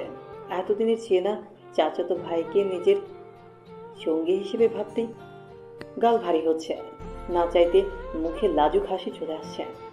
আরফানের মুখোমুখি হলেই রাতের তীব্র ভালোবাসার মুহূর্ত সিনেমার পর্দার মতো চোখের সামনে ভেসে উঠছে। এত করে লজ্জারাঙা মুখে লাল আভার পরিমাণ যেন তরতর করে বাড়ছে। আরফানও কম দুষ্ট না, সে তিতিরকে দেখলেই চোখ মারছে, দুষ্টুমি মাখা চোখে বারবার তার দিকে তাকাচ্ছে। তিতির নিজেকে যথাসম্ভব সংযত রাখছে। তার কেন যেন মনে হচ্ছে তার মনের কথা বাড়ির সবাই জেনে যাবে। রাত 11টা। বাসর ঘর সাজানো হয়েছে। সাদা ফুলের মাঝে লাল বেনারসি পরে মারিয়া জড়সড় হয়ে বসে আছে। মাহমুদকে পাওয়ার তীব্র ইচ্ছা ছিল আজ, সেটা যে আর এত সহজে পেয়ে যাবে তা সে কখনো ভাবেনি। ভালোই বিয়েটা তো হলো, কিন্তু এখন তার নার্ভাস লাগছে, ভয়ে গলা শুকিয়ে আসছে। মারিয়া চুপচাপ বসে আছে, মাহমুদের জন্য অধীর অপেক্ষায় বসে আছে। তার অপেক্ষার প্রহর যেন শেষ হচ্ছে না। এভাবে বসে থাকতে থাকতে ছোট মনে উকি দেয় হাজারো স্বপ্ন। লাজ হয়ে সে হাসে, কিন্তু মাহমুদ হাসে না। মাহমুদের জন্য অপেক্ষা করতে করতে তার মন খারাপ হয়। নতুন বউকে এতক্ষণ বসিয়ে রাখার কোনো মানে আছে? রাত 1টা বাজে। মাহমুদ ঘরে আসে। কাঠের ভারী পাল্লা লাগানোর শব্দে মারিয়া দরজার দিকে তাকায়। মাহমুদ চকিত নয়নে একবার মারিয়ার দিকে তাকিয়ে আবার চোখ ফিরিয়ে হ্যাঙ্গার থেকে কাপড় নিয়ে বাথরুমে কাপড় পাল্টাতে চলে যায়। মারিয়া আশায় ছিল মাহমুদ আসলে সে লাজুক হয়ে তাকে সালাম দিবে, মাহমুদ কথা বলবে, আরো কত কি। কিন্তু এই পুরুষ যে পরি তুলল এমন বউকে অবহেলা করে বাথরুমে চলে গেল। কিছুক্ষণ পরে মাহমুদ বেরিয়ে আসলো। মারিয়াকে তার দিকে তাকিয়ে থাকতে দেখে বলল, কাপড় চোপড় পাল্টে শুয়ে পড়ো, অনেক রাত হয়েছে। এই কথাটা বলতে বলতে মাহমুদ বিছানার ফুল সরিয়ে আস্তে করে শুয়ে পড়ে। মারিয়ার মাহমুদের কাজে স্তব্ধ হয়ে যায়, ঠোঁট কেঁপে ওঠে, চোখের কোল বেয়ে গড়িয়ে পড়ে পানির ধারা। মাহমুদের এই অবহেলা সে সহ্য করতে পারে না, বুকে অসামান্য ব্যথা অনুভূত হয়। নিশ্চুপ কান্নায় নিঃশ্বাস বন্ধ হয়ে আসে। বাসরাত নিয়ে সবারই কত স্বপ্ন থাকে, মারিয়ারও ছিল। মাহমুদকে নিয়ে নতুন জীবনে পা দেওয়ার ইচ্ছেটা কত রঙিন ছিল, কিন্তু মাহমুদ এমন করছে কেন? মারিয়ার কান্না ভেজা চোখে মাহমুদের দিকে তাকিয়ে আছে। তার এখনো মনে হচ্ছে মাহমুদ উঠে বসে হেসে ফেলবে আর তাকে জড়িয়ে ধরে বলবে, মজা করেছি। কিন্তু না, ঘড়ির কাঁটা টিকটিক করে বয়ে যাচ্ছে, মাহমুদ আর ওঠে না। মারিয়া ফুপিয়ে ফুপিয়ে কাঁদে, নিজের অপরাধ কোথায় তা বুঝতে পারে না। ছোট মেয়ে কাঁদতে কাঁদতে বিয়ের ভারী কাপড় পাল্টানোর কথা ভুলে খাটের একপাশে জড়সড় হয়ে ঘুমিয়ে পড়ে। কান্নার ফুপানোর শব্দ বন্ধ হওয়ার পরে মাহমুদ উঠে বসে, গভীর চোখে অপলক তাকিয়ে থাকে লাল টুকটুকে বউটার দিকে। এতক্ষণ সে সজাগ ছিল, মারিয়ার প্রতিটা কান্নার শব্দ তার কর্ণগোচর হয়েছে। ঘুমন্ত বউটার দিকে তাকিয়ে স্বস্তির নিঃশ্বাস ফেলল। নিজের একটু কষ্ট হলেও মারিয়ার এই শাস্তিটা পাওয়া প্রাপ্য। হাত বাড়িয়ে মারিয়ার কান্না ভেজা ফ্যাকাশে গাল ছুঁয়ে দেয়। খুব ভোরে মারিয়ার ঘুম ভেঙে যায়। পাশে ঘুমন্ত মাহমুদকে দেখে নতুন জীবনে পদার্পণের কথা মনে পড়ে। মাহমুদকে সারা জীবনের জন্য নিজের করে পেয়েছে বলে খুশি লাগছে, আবার তাকে এমন প্রত্যাখ্যান করেছে বলে কষ্টও লাগছে। মারিয়া ঘুম ভাঙার কারণ হিসেবে আবিষ্কার করলো গায়ের ভারী কাপড় আর গহনাগুলোকে। এগুলোর কারণে গরমে ঘুম ভেঙে গিয়েছে। নতুন বউ হিসেবে আজকে তার নতুন শাড়ি পরার কথা।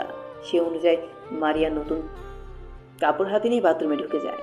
হালকা গোলাপি শাড়ি পরে বাথরুম থেকে বেরিয়ে মারিয়া হতভম্ব হয়ে যায়, কারণ ততক্ষণে মাহমুদ কাপড় পরে রেডি। মাহমুদের প্রস্তুতির জোগাড় দেখে বুঝতে পারে মাহমুদ ঢাকায় চলে যাচ্ছে। মাহমুদ মারিয়ার দিকে এক পলক তাকিয়ে বেরিয়ে যায়। মাহমুদের এমন কাজে মারিয়া চুপচাপ দাঁড়িয়ে কেঁদে ফেলে।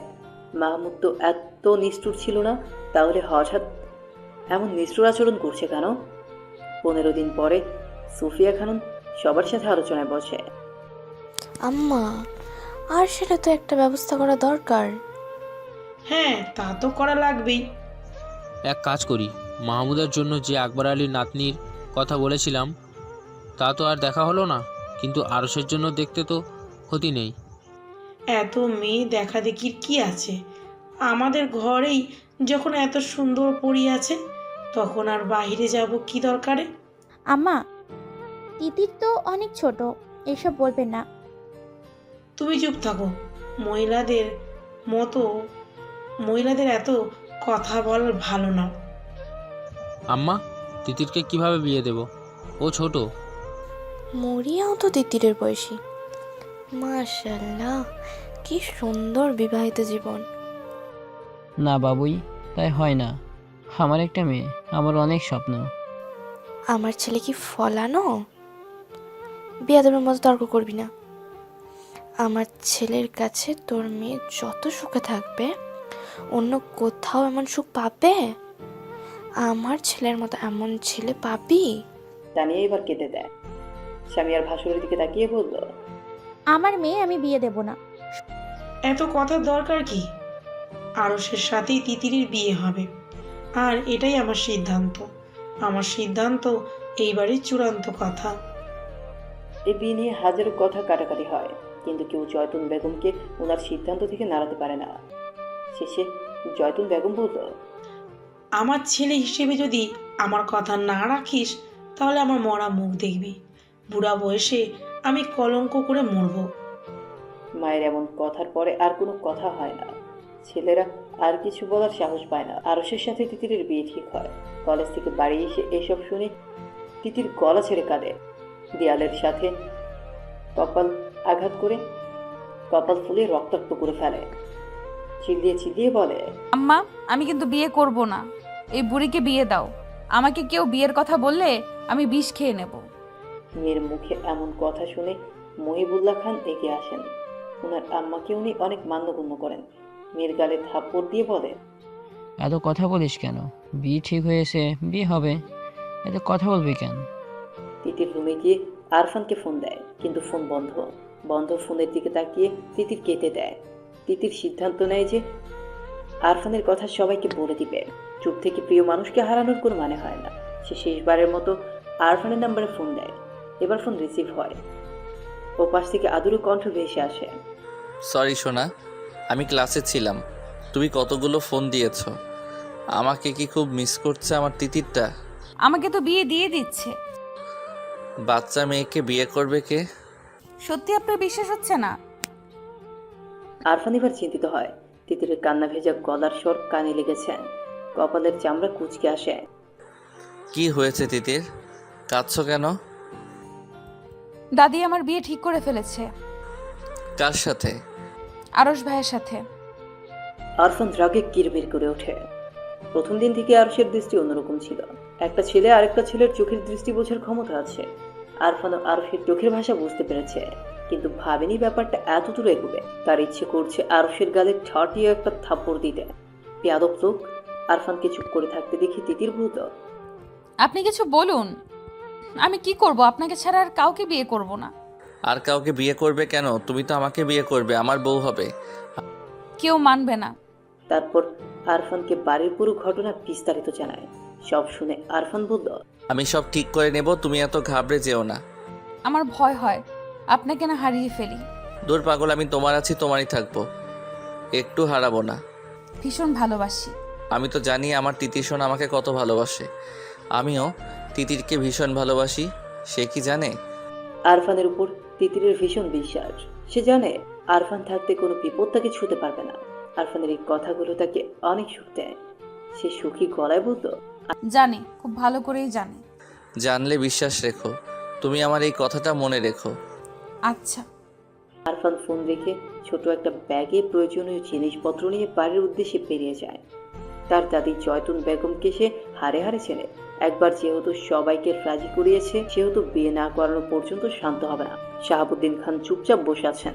চোখের দৃষ্টি বেশ গম্ভীর, যে কেউ দেখলে বুঝতে পারবে যে উনি গভীর কোনো চিন্তায় মগ্ন। সালমা রাতের কাজ কর্ম সেরে রুমে এসেছে অনেকক্ষণ, কিন্তু স্বামীর কোনো সারা শব্দ পাচ্ছে না। তার সাথে এ পর্যন্ত কোনো কথা বলেনি। সালমা এগিয়ে যায়, কাঁধে হাত রেখে বলল, কি ভাবেন? আম্মা হঠাৎ তিতিরকে কেন আরশের বউ বানাতে চাচ্ছে? সালমা বেগম এই ব্যাপারটা নিয়ে নিজেও ভেবেছেন, কিন্তু শাশুড়ির উপর কথা বলার সাহস তার নেই। তার শ্বশুর ইহলোক ত্যাগ করার পর সবাই তাদের আম্মাকে প্রাণ ভরে মানে। মায়ের উপর কথা বলে না। উনি যা বলে সে কথাই চূড়ান্ত সিদ্ধান্ত হিসেবে গণ্য করা হয়। শাহাবুদ্দিন বলল, তিতিরের কান্নার শব্দ শুনেছ? মেয়েটার বোধ হয় এই সিদ্ধান্ত মানতে পারছে না। হ্যাঁ, সারাদিন কান্নাকাটি করছে, দেওয়ালে মাথা ঠুকে কপাল ফুলিয়ে ফেলেছে। মহিবুল্লার তো মা রোলো। আরশ তো দেখতে শুনতে ভালোই, কিন্তু তিতির এমন পাগলামি করছে কেন? ওর কি কোনো পছন্দ আছে নাকি? বাচ্চা মেয়ে, ওর কি পছন্দ থাকবে? তাছাড়া এমন কোনো ভাবভঙ্গিমা তো দেখিনি। আমাদের মারিয়াও কিন্তু বাচ্চাই ছিল, শান্ত ছিল, কোনো ভাবভঙ্গিমা ছাড়াই মাহমুদকে ভালোবেসেছে। আমরা কি তা টের পেয়েছি? সালমা কথাটা ভাবলেন। কথা সত্যি, মেয়েদের উপর দেখে কখনো তাকে যাচাই করতে নেই। মহিবুল্লাহ বিছানায় সোজা হয়ে শুয়ে আছে। তানিয়া পাশে বসে বলল, তানিয়া, শুনেন, বিয়েটা কি হওয়াই লাগবে? হ্যাঁ, ওর রাজি আর ওর রাজিতে কিছু আসে যায় না। তিতি রাজি না। আজকাল মেয়েদের সিদ্ধান্ত ছাড়া বিয়ে দেওয়া তো ভালো না, পরে সংসারে অশান্তি হয়। যেহেতু আম্মু যেহেতু বলেছে, তাহলে তিথির জন্য আরেসাই ঠিক। আমার মায়ের কোনো সিদ্ধান্ত ভুল হতেই পারে না। আপনার কোনো কথা নেই? না, আমিও এই সিদ্ধান্ত সমর্থন করছি। দীর্ঘশ্বাস ফেলে চুপ করে থাকে। তিতির এই বিয়েতে রাজি না। উনিও আরশকে একমাত্র মেয়ের জামাই করতে চান না, কিন্তু না চাইতেও করতে হবে। উনি যে নিরুপায়। রাত 2টার দিকে তিতিরের মনে হলো তার রুমে কেউ আছে। ড্রিম লাইটের আলোয় সে দেখতে পায় এক মানব এক দৃষ্টিতে তার দিকে তাকিয়ে আছে। এত রাতে তার রুমে কে আসতে পারে তা ভেবেই তিতিরের গলা শুকিয়ে যায়। মনে মনে ভাবে এটা বুঝি আরশকে ভেবেই তিতির চিৎকার করার প্রস্তুতি নেয়। মানুষটা বুঝি তিতিরের মনের কথা স্পষ্ট শুনতে পেল, তাই তখনই আলতো করে তিতিরের গাল ছুঁয়ে দেয়। তিতির চমকে ওঠে। অসময়ে প্রিয় স্পর্শ পেয়ে অবিশ্বাসের চোখে তাকিয়ে থাকে। চোখ থেকে ঘুম ঘুম ভাব ছোটে পরিচিত প্রিয় পারফিউমের গন্ধে। বাড়ানো হাতটা আঁকড়ে ধরে নিজেকে বোঝাতে চায় এটা স্বপ্ন না, এটা বাস্তব। আবছা অন্ধকারে আরফানের পশম ভরা পুরুষালী হাতে তিতির পাগলের মতো চুমু দেয়। হাতটা টেনে গালে মিশিয়ে নেয়। তিতিরের কাজে আরফান বলে, পাগল মেয়ে। তিতির সত্যি পাগলের মতো কেঁদে ফেলে। হঠাৎ তিতিরের কান্নায় আরফান বিচলিত হয়। উঠে লাইট জ্বালিয়ে দেয়। তিতির আসাম করে বসে কাঁদছে। লাইটের আলোয় আরফান দেখতে পায় ফর্সা গায়ের তিতিরের কপাল কালচে দাগরত, গোলগাল গালে আঙুলের ছাপ ফুটে উঠেছে। প্রিয়তমার চেহারায় এমন দাগ দেখে তার বুকটা মুচড়ে ওঠে। দ্রুত তিতিরের কাছে এগিয়ে যায়। নরম স্পর্শে তিতিরের কপাল ছুঁয়ে দেয়। গালের ফোদা অংশে হাত বুলিয়ে বলল, এসব কি? বিয়ে দিয়ে দিচ্ছে, তাই আগে দেয়ালে আঘাত করেছি। তাই বলে নিজেকে আঘাত করতে হবে? আমি আছি না। আরফান ভীষণ যত্ন নিয়ে তিতিরের আঘাত ছুঁয়ে ছুঁয়ে দেখে। তিতির কিছুক্ষণ চুপ করে থেকে বলল, ভুল হয়েছে। জীবনে যেমন পরিস্থিতি আসুক না কেন কখনো নিজেকে আঘাত করার কথা ভাববে না, মনে থাকবে? আর গালের আঘাতটা? আব্বা বিয়ে করব না বলাতে মেরেছে। আরফান যত্ন আদর দিয়ে তিতিরের গাল ছুঁয়ে দেয়। তারপর লাইট নিভিয়ে আস্তে করে দুজন বাড়ি থেকে বের হয়ে যায়। তিতির বারবার জিজ্ঞেস করে কোথায় যাচ্ছি, কিন্তু আরফান চুপ থাকতে বলে। এত রাতে আসতে গেলেন কেন? আমার প্রেমিকার বিয়ে হয়ে যাচ্ছে, আমি ঢাকায় বসে থাকবো? হোক বিয়ে, তাতে কি? আমাকে মেরে ফেলতে চাস নাকি? যদি মেরে ফেলতে চাস তাহলে বিয়ে করে নে। তিতির হেসে আরফানের হাত আঁকড়ে ধরে। আরফান আবার বলল, তুমি পারবে আমাকে ছেড়ে অন্য কাউকে বিয়ে করতে? আমিও মরে যাব। ইস, একদম আমার আত্মা তুমি। তিতিরের কথা শুনে আরফান হাসে। নদীর তীরে এসে থামার পরে তিতির মুগ্ধ চোখে নদীর দিকে তাকিয়ে থাকে। ভরা জোছনায় নদীর পানির টলমল দৃশ্যবান। আকাশে বিশাল থালার মতো চাঁদ। মাঝে মাঝে ঝিঝি পোকার লোকচুরি চোখে পড়ছে। তিতির হাসে, বিড়বিড় করে বলল, এত সুন্দর। বাড়িতে যাওয়ার সময় এমন দৃশ্য দেখে ভাবলাম আমার তিতিরকে এই সৌন্দর্য থেকে বঞ্চিত করা ঠিক হবে না, তাই তো তোমাকে নিয়ে আসলাম। মন ভালো লাগছে? খুব। দুজনে ঘাটে বাঁধা একটা নৌকায় উঠে বসে। তিতির বলল, নৌকা চালাবে কে? আমি চালাবো। আমি তোমার মাঝি। উজান গাঙ্গে বৈঠা বাইয়া লইয়া যাবো শ্বশুর বাড়ি। যদি কন্যা থাকো তুমি রাজি? সারাদিনের কান্না টেনশন সব ভুলে আরফানের ছন্দ শুনে খিলখিল করে হেসে ওঠে। ভীষণ আহ্লাদি গলায় বলল, মাঝি আমারে তোমার মন পাজরে নিয়ে যাও, যেখানে কেউ খুঁজে পাবে না। আর একটু অপেক্ষা করো সুন্দরী, এই মাঝি তোমাকে সমুদ্রে ডুবিয়ে আবার উঠাবে। সাঁতার জানো তো? সাঁতার জানি না, তবে মাঝির সাথে থাকতে চিন্তাও করি না। মাঝি শিখাবে। হ্যাঁ, খুব ভালো করে শিখাবো। তিতির নৌকার পাটারনে মাথা রেখে শুয়ে পড়ল। আরফানের দিকে তাকিয়ে বলল, সারা জীবনের জন্য তুমি আমার মাঝি হয়েই থেকো, আমার উজান ঘাটের মাঝি। থাকবো। শুনছো চাঁদ, এই মাঝি আমার, শুধু আমার। তুমি সাক্ষী থাকলে কিন্তু। তিতির তারাভরা আকাশের দিকে তাকিয়ে মুগ্ধ হয়। এত সুন্দর রাতের আকাশে আগে কখনো দেখেনি, কিংবা কখনো এর রূপ উপভোগ করার চেষ্টা করেনি। আজকে এমন মধুর রাত উপভোগ করানোর জন্য সে আরফানের উপর কৃতজ্ঞ। মাঝ নদীতে যাওয়ার পরে আরফান নৌকার বৈঠা তুলে নেয়। ধীর পায়ে গিয়ে তিতিরের কাছে যায়। আরফানের উপস্থিতিতে তিতির চোখ খুলে তাকায়, মিষ্টি করে হাসে। আরফান দাঁড়িয়ে থাকে। আরফানকে দাঁড়িয়ে থাকতে দেখে তিতির দাঁড়ায়।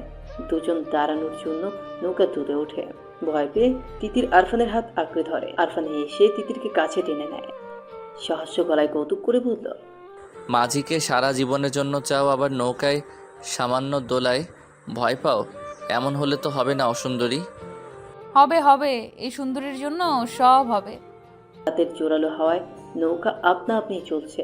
তিতির সামনের দিকে তাকিয়ে বলল, টাইটানিক ছবিটা দেখেছো? অনেকবার, কতবার দেখেছি তার হিসাব নেই। জাহাজে রোজ আর জ্যাক যেমন পাখি হয়েছিল, চলো না তেমন পাখি হই। ঝুমরা ঝিঝি পোকার ঝিঝি ডাক ব্যতীত আর কোনো শব্দ নেই। চারপাশ স্তব্ধ হয়ে আছে। আকাশের চাঁদ তারা মিটিমিটি হেসে যেন তাদের ভালোবাসা দেখছেন। এমন মধুর পরিবেশে যদি প্রিয়তম পাশে থাকে তাহলে আরফান ঠিক থাকে কি করে? কোনো নেশাদ্রব্য সেবন না করে তিতিরের নেশায় আসক্ত হয়। নিজেকে হারাতে ইচ্ছে করে ছোট তিতিরের মাঝে বেসামাল ইচ্ছেরা আশকারা দেয়। তার এমন দিশাহারা অবস্থায় তিতির যখন আবদার করে সে রোজার জ্যাকের মতো পাখি হতে চায়, তখন আরফানের ইচ্ছে করে জ্যাকের মতো রোজকে আদর করতে, একটু ছন্নছাড়া হতে। আরফান নিজেকে শান্ত করতে জোরে নিঃশ্বাস ফেলে। তিতির আরফানের শান্ত অথচ চঞ্চল চোখের দিকে তাকায়। তার বুকের খাঁচায় হৃৎপিণ্ডটা বেসামাল ভাবে লাফাচ্ছে। আরফানকে খুব ভালোবাসতে ইচ্ছে করছে, পাগলের মতো আরফানের বুকে লেপ্টে থাকতে ইচ্ছে করছে। তিতির খুব ভালো করে জানে এই ভাবনাগুলো ভাবা অন্যায়, কিন্তু তার অবাধ্য পাগলাটে মন এগুলো ভাবছে। নিঝুম রাতে প্রিয় মানুষের আঙুলের ছোঁয়া তার বুক কাঁপিয়ে দিচ্ছে। আরফানের এমন শান্ত চোখের দৃষ্টি তাকে আরো পাগল করে দিচ্ছে। আরফানের গায়ের ভীষণ পরিচিত ঘ্রাণটা এত ভালো লাগছে। আরফান হাসে, হাত দিয়ে তিতিরের দুই হাত আঁকড়ে ধরে পাখির মতো ডানা মেলে, দুজন চোখ বন্ধ করে রাখে। খোলা নদীর উত্তাল বাতাস এই কপত কপতিকে নিবিড়ভাবে ছুঁয়ে যায়। আরফান তিতিরের কানের কাছে মুখ নিয়ে ফিস ফিস করে বলল, ভালো লাগছে? ভীষণ। আরফান তিতিরের দিকে তাকিয়ে থাকে। তিতির আরফানের বুকের সাথে পিঠ লাগিয়ে সামনে চোখ বন্ধ করেছিল, কিন্তু হঠাৎ অনুভব করে গলায় ঠোঁটের স্পর্শ। তিতিরের সর্বাঙ্গ কেঁপে ওঠে, অবশ হয়ে আসতে চায় হাত পা। সে চোখ খুলে তাকায়, মাথা ঘুরিয়ে আরফানের দিকে তাকায়। আরফানকে তখন অন্যরকম লাগছিল, নেশায় আচ্ছন্ন হয়েছিল। দুজনের চোখে চোখে কথা হয়। আরফান টুক করে তিতিরের ঠোঁট স্পর্শ করে বলল, ভালোবাসি। তিতির এক দৃষ্টিতে তাকিয়ে আছে। তিতিরের চোখের ভাষায় কিছু ছিল যা আরফানের বুক কাঁপিয়ে দিল। মাঝ নদীতে এক গভীর চুম্বনের সূচনা হলো। উন্মাদ হয়ে গেল দুজন। কিছুক্ষণ পরে আরফান শক্ত করে তিতিরকে আঁকড়ে ধরে ফিসফিস করে বলল, আমি সবাইকে মানিয়ে জলদি বিয়ে করে নেব, প্রমিস। তুমি খুব দুষ্টু, আমি তোমাকে বিয়ে করব না। কাকে করবে? আরশকে? না, তোমাকে। নৌকার পাটার তলে দুজন শুয়ে আকাশের দিকে তাকিয়ে থাকে। চাঁদটা কেমন ঝলমল করছে। তিতিরের মনে হলো একটু আগে তাদের ভালোবাসার সাক্ষী হয়ে চাঁদ হাসছে। সে লজ্জা পায়, আরফানকে জড়িয়ে ধরে। আরফান বলল, কি হলো? চাঁদ সব দেখে নিয়েছে। তিতিরের কথায় আরফান হু হু করে হেসে ওঠে। এই মেয়েটা কাছে থাকলে দুনিয়া এত সুখী লাগে। সে তিতিরের কপালে ভালোবাসার স্পর্শ এঁকে দেয়। চাঁদকে সাক্ষী রেখে মাঝিকে পার্মানেন্ট করেছো। চাঁদকে সাক্ষী রেখেই মাঝির আদরে আদরি হলে। তুমিই আমার মাঝি। আজকে আমার তিতির আমাকে তুমি করে বলছে। আরফান হাত বাড়িয়ে নদী থেকে পানি এনে তিতিরের গায়ে দেয় আর বলে, মাঝিরা দুষ্টুই হয় গো সুন্দরী। গভীর রাত, সবাই ঘুমালেও মারিয়ার চোখের তারায় যেন ঘুমের দেখা নেই। মাহমুদ তার ঘুম কেড়ে নিয়েছে। কি নিদারুণ ব্যথায় তাকে জড়িয়ে রেখেছে। তাকে লোকটা জানে উনি এত নিষ্ঠুর, এটা মারিয়া জানা ছিল না। আগে না হয় মারিয়া ওনার কেউ ছিল না, কিন্তু এখন তো মারিয়া ওনার স্ত্রী। আচ্ছা, এটা মানা গেল যে সারাদিন কাজ নিয়ে ব্যস্ত থাকে, তাই মারিয়ার কথা মনে করার সুযোগ পায় না। কিন্তু রাতেও কি কাজ করে? এমন একান্ত নিরিবিলি রাতে কি তার কথা মনে হয় না? মাহমুদের কথা ভাবতে ভাবতে মারিয়ার গাল ভিজে ওঠে। কান্না করা যেন তার নিয়মিত রুটিন হয়ে গিয়েছে। মাহমুদ বাড়ি আসে না, এটা একরকম শাস্তি, কিন্তু মোবাইলের নাম্বার ব্ল্যাকলিস্ট রাখার মানে কি? মারিয়া যে যোগাযোগ করবে এমন একটা রাস্তাও সে খুলে রাখেনি। মারিয়া হঠাৎ বুঝতে পারে তার মোবাইলটা মৃদু কেঁপে উঠছে। সে পানি ভরা চোখে ঝাপসা দৃষ্টি মিলে মোবাইলের দিকে তাকায়। এত রাতে কে ফোন দেবে? মাহমুদের কল দেখে আনন্দে মারিয়ার দম বন্ধ হয়ে যায়। কাপা কাপা হাতে ফোন রিসিভ করতে গেলেই তা কেটে যায়। মারিয়া হতভম্ব হয়ে তাকিয়ে থাকে। ফোন রিসিভ করার আগেই কেটে গেল। আফসোসে মারিয়ার মরে যেতে ইচ্ছে করলো। তখনই আবার ফোন এলো। মারিয়ার সাথে সাথে রিসিভ করে, কিন্তু কথা বলতে পারে না। কোনো এক অজানা কারণে তার গলা দিয়ে কথা আসছে না। মাহমুদ বোধহয় তার কথার অপেক্ষায় ছিল। সে চুপ দেখে মাহমুদ বলল, মারিয়া। মারিয়া কেঁপে ওঠে, চোখ বন্ধ করে মাহমুদের গলার সুর অনুভব করে। মাহমুদ আবার বলল, ঘুমিয়ে গিয়েছো? না। এত রাত হলো, ঘুমাওনি কেন? আপনি বাড়ি আসেন না কেন? বাড়ি আসবো কেন? কেন আসবেন জানেন না? না। ও আচ্ছা। কি আচ্ছা? আসতে হবে না। তুমি কি আমার উপর রাগ করে আছো? না। মারিয়া শোনো, হুম। তোমার জন্য একটা সারপ্রাইজ আছে। কি সারপ্রাইজ? কালকে বাড়িতে আসছি। মারিয়ার হাত পা ঠান্ডা হয়ে যায়। তাকে এক গ্রাস লজ্জা এসে ঝাপটে ধরে। সে কট করে ফোনটা কেটে দেয়। ইস, এত লজ্জা লাগছে কেন? সকালে ঘুম ভাঙার পরে তিতিরের ঠোঁটের কোণে মিষ্টি হাসি লেগে থাকে। খুশি মনে নাস্তা করতে যায়। খাবার টেবিলে এমন হাস্যোজ্জ্বল চেহারা তিতিরকে দেখে সবাই অবাক হয়। কালকে সারাদিন বিয়ে করবে না বলে কান্নাকাটি করেছে, আর আজকে কিনা এত খুশি। সবাইকে তার দিকে এমন করে তাকিয়ে থাকতে দেখে তিতির ভ্রু কোঁচকায়। ইশারায় জিজ্ঞেস করে, কি? জয়তুন বেগম আরফানের মা সালমার দিকে তাকিয়ে বলল, দেখছো সালমা, বিয়ের কথা শুনলে প্রথম প্রথম মেয়েরা একটু কাঁদে, তারপর ঠিক হয়ে যায়। জয়তুন বেগমের কথা শুনে তিতিরের মুখের হাসি উঠে যায়। সে যে আরফানের সান্নিধ্যে এসে এমন খুশি হয়েছে তা কি করে বোঝাবে? মুখ অন্ধকার করে বলতো, এই জন্য কি হাসতেও পারবো না? আমি বলেই দিয়েছি বিয়ে করব না। তুমি বেশি বুঝো দাদি। মহিবুল্লাহ তার মায়ের প্রতি অগাধ সম্মান। তার মায়ের মুখের উপরে কথা বলা একদম পছন্দ করেন না। মেয়ের এমন চটাং চটাং কথায় উনি বিরক্ত হয়। রেগে বলল, সামর্থ্য ফোন করছি, তোমাকে জন্ম দিয়েছি, বড় করেছি, এবার বিয়ে দেব। একদম বেশি কথা বলবে না। আম্মা সবার থেকে ভালো বোঝে। উনি যেহেতু বলেছে বিয়ে দিতে, তাহলে বিয়ে হলেই মঙ্গলজনক হবে। তিতির স্তব্ধ হয়ে তার আব্বার দিকে তাকিয়ে আছে। মঙ্গল? আরফানকে ছাড়া তার কোনো কিছুই মঙ্গল হবে না। ওনাদের সবার মনোভাব দেখে মনে হচ্ছে যে কোনো মুহূর্তে বিয়ে হয়ে যেতে পারে। সে আশেপাশে মাথা ঘুরিয়ে আরফানকে খোঁজে, কিন্তু কোথাও আরফান নেই।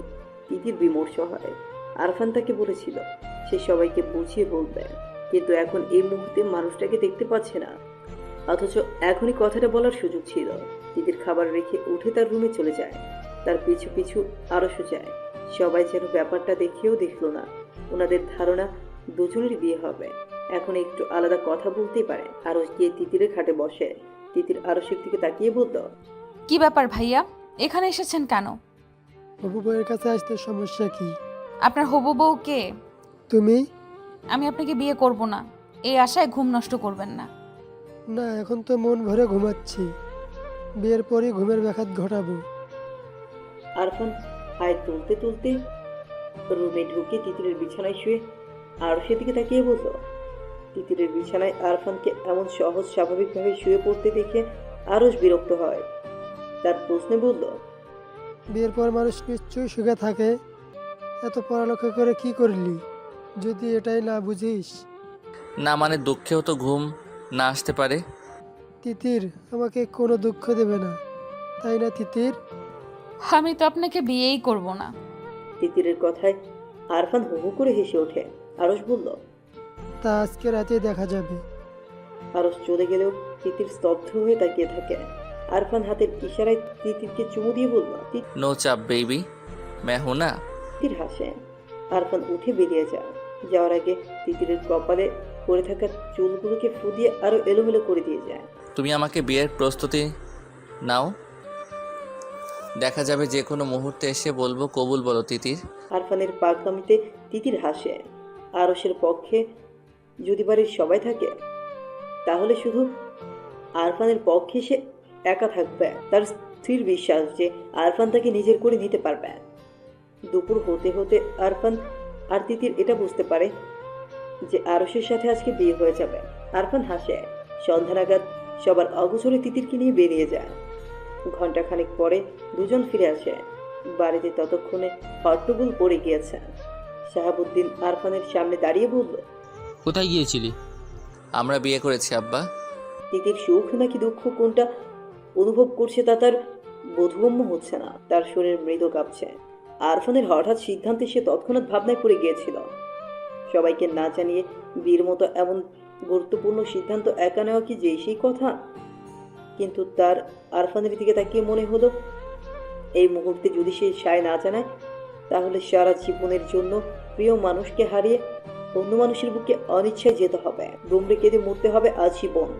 তিতির চোখ বন্ধ করে সিদ্ধান্ত নেয়। আরফান তো বাহিরের কোনো ছেলে না, সবার চেনা জানা নিজেদের ছেলে। হয়তো প্রথমে একটু ঝামেলা হবে, কিন্তু পরে তো সব ঠিক হয়ে যাবে। কিন্তু এখন যদি সবার ভয়ে তার দিকে আরফানের বাড়িয়ে দেওয়া হাতটা শক্ত করে না ধরে, তাহলে এই মানুষটাকে সারা জীবনের জন্য হারাতে হবে। এটা তিতির কখনোই মানতে পারবে না। তাছাড়া তার ভালোবাসা কি এতই ঠুমকো নাকি যে হাত ছেড়ে দিবে? সবার রৌদ্র মূর্তি দেখে তিতিরের বুকটা ধরাস ধরাস করে কেঁপে ওঠে। সে আরফানের পিছনে গিয়ে দাঁড়ায়। সব কিছু আরফানই মোকাবেলা করবে। আরফান তার সদ্য বিবাহিতা স্ত্রীর দিকে তাকিয়ে বুঝতে পারে তিতির ভয় পাচ্ছে। সে সবার অগোচরে হাতের মৃদু চাপে তাকে আশ্বস্ত করে দেয়। তিতির আরফানের পিঠের কাছে শার্ট শক্ত করে ধরে। শাহাবুদ্দিন খান আরফানের দিকে শক্ত চোখে তাকিয়ে আছে। আরফান সবার দিকে তাকিয়ে মনোভাব বোঝার চেষ্টা করছে। শাহাবুদ্দিন খান কোনো কথা না বলে ঠাস করে আরফানের গালে থাপ্পড় দিয়ে ফেলে। ওনার এমন কাজে উপস্থিত সবাই হতভম্ব হয়ে যায়। শাহাবুদ্দিন খান আর মারার আগে সালমা বেগম ছেলেকে আঁকড়ে ধরে বাধা দেয়। গায়ে হাত তুলেন কেন? ছেলে কি এখনো ছোট আছে? যা বলবেন মুখে বলেন। তুমি সামনে দাঁড়িয়েছো কেন? ওকে কথা বলতে দাও। সালমা বেগম সরে দাঁড়ান। আরফান মাথা নিচু করে দাঁড়িয়ে আছে। আরফানের এখনো বিশ্বাস হচ্ছে না যে তার আব্বা তাকে মেরেছে। তার মুখের থমথমে ভাব পেছনে দাঁড়ানো তিতিরও টের পায়। সে টুকরি কেঁদে ওঠে। শাহাবুদ্দিন খান বলল, আর এমন কাজ করার মানে কি? বিয়ের বয়স হয়েছে না? বিয়ের বয়স হয়েছে তো আমাকে বলতি। তাছাড়া বিয়ে করার জন্য কি দেশে আর মেয়ে ছিল না? ওর ভাই আমার বোনকে বিয়ে করেছে, তাই আমি ওকে বিয়ে করেছি। আরফানের এমন যুক্তি শুনে সবাই হতভম্ব হয়ে যায়।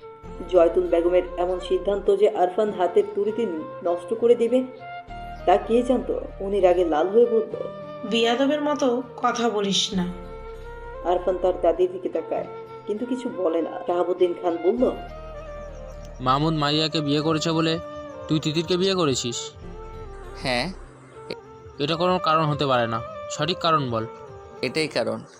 শাহাবুদ্দিন খান ওনার ছেলেকে ভালোভাবেই চিনেন। ছেলের মুখের কথায় এক, চোখের ভাষায় এক। উনি গম্ভীর গলায় বলল, থাপড়ে দাঁত ফেলে দেবো বেয়াদব। আরফানের তার আব্বার রাগ সম্পর্কে ধারণা আছে। সে গম্ভীর গলায় কারণটা বলল। মুখের ভাব এমন যেন খুবই গুরুত্বপূর্ণ কাজ সম্পাদন করেছে।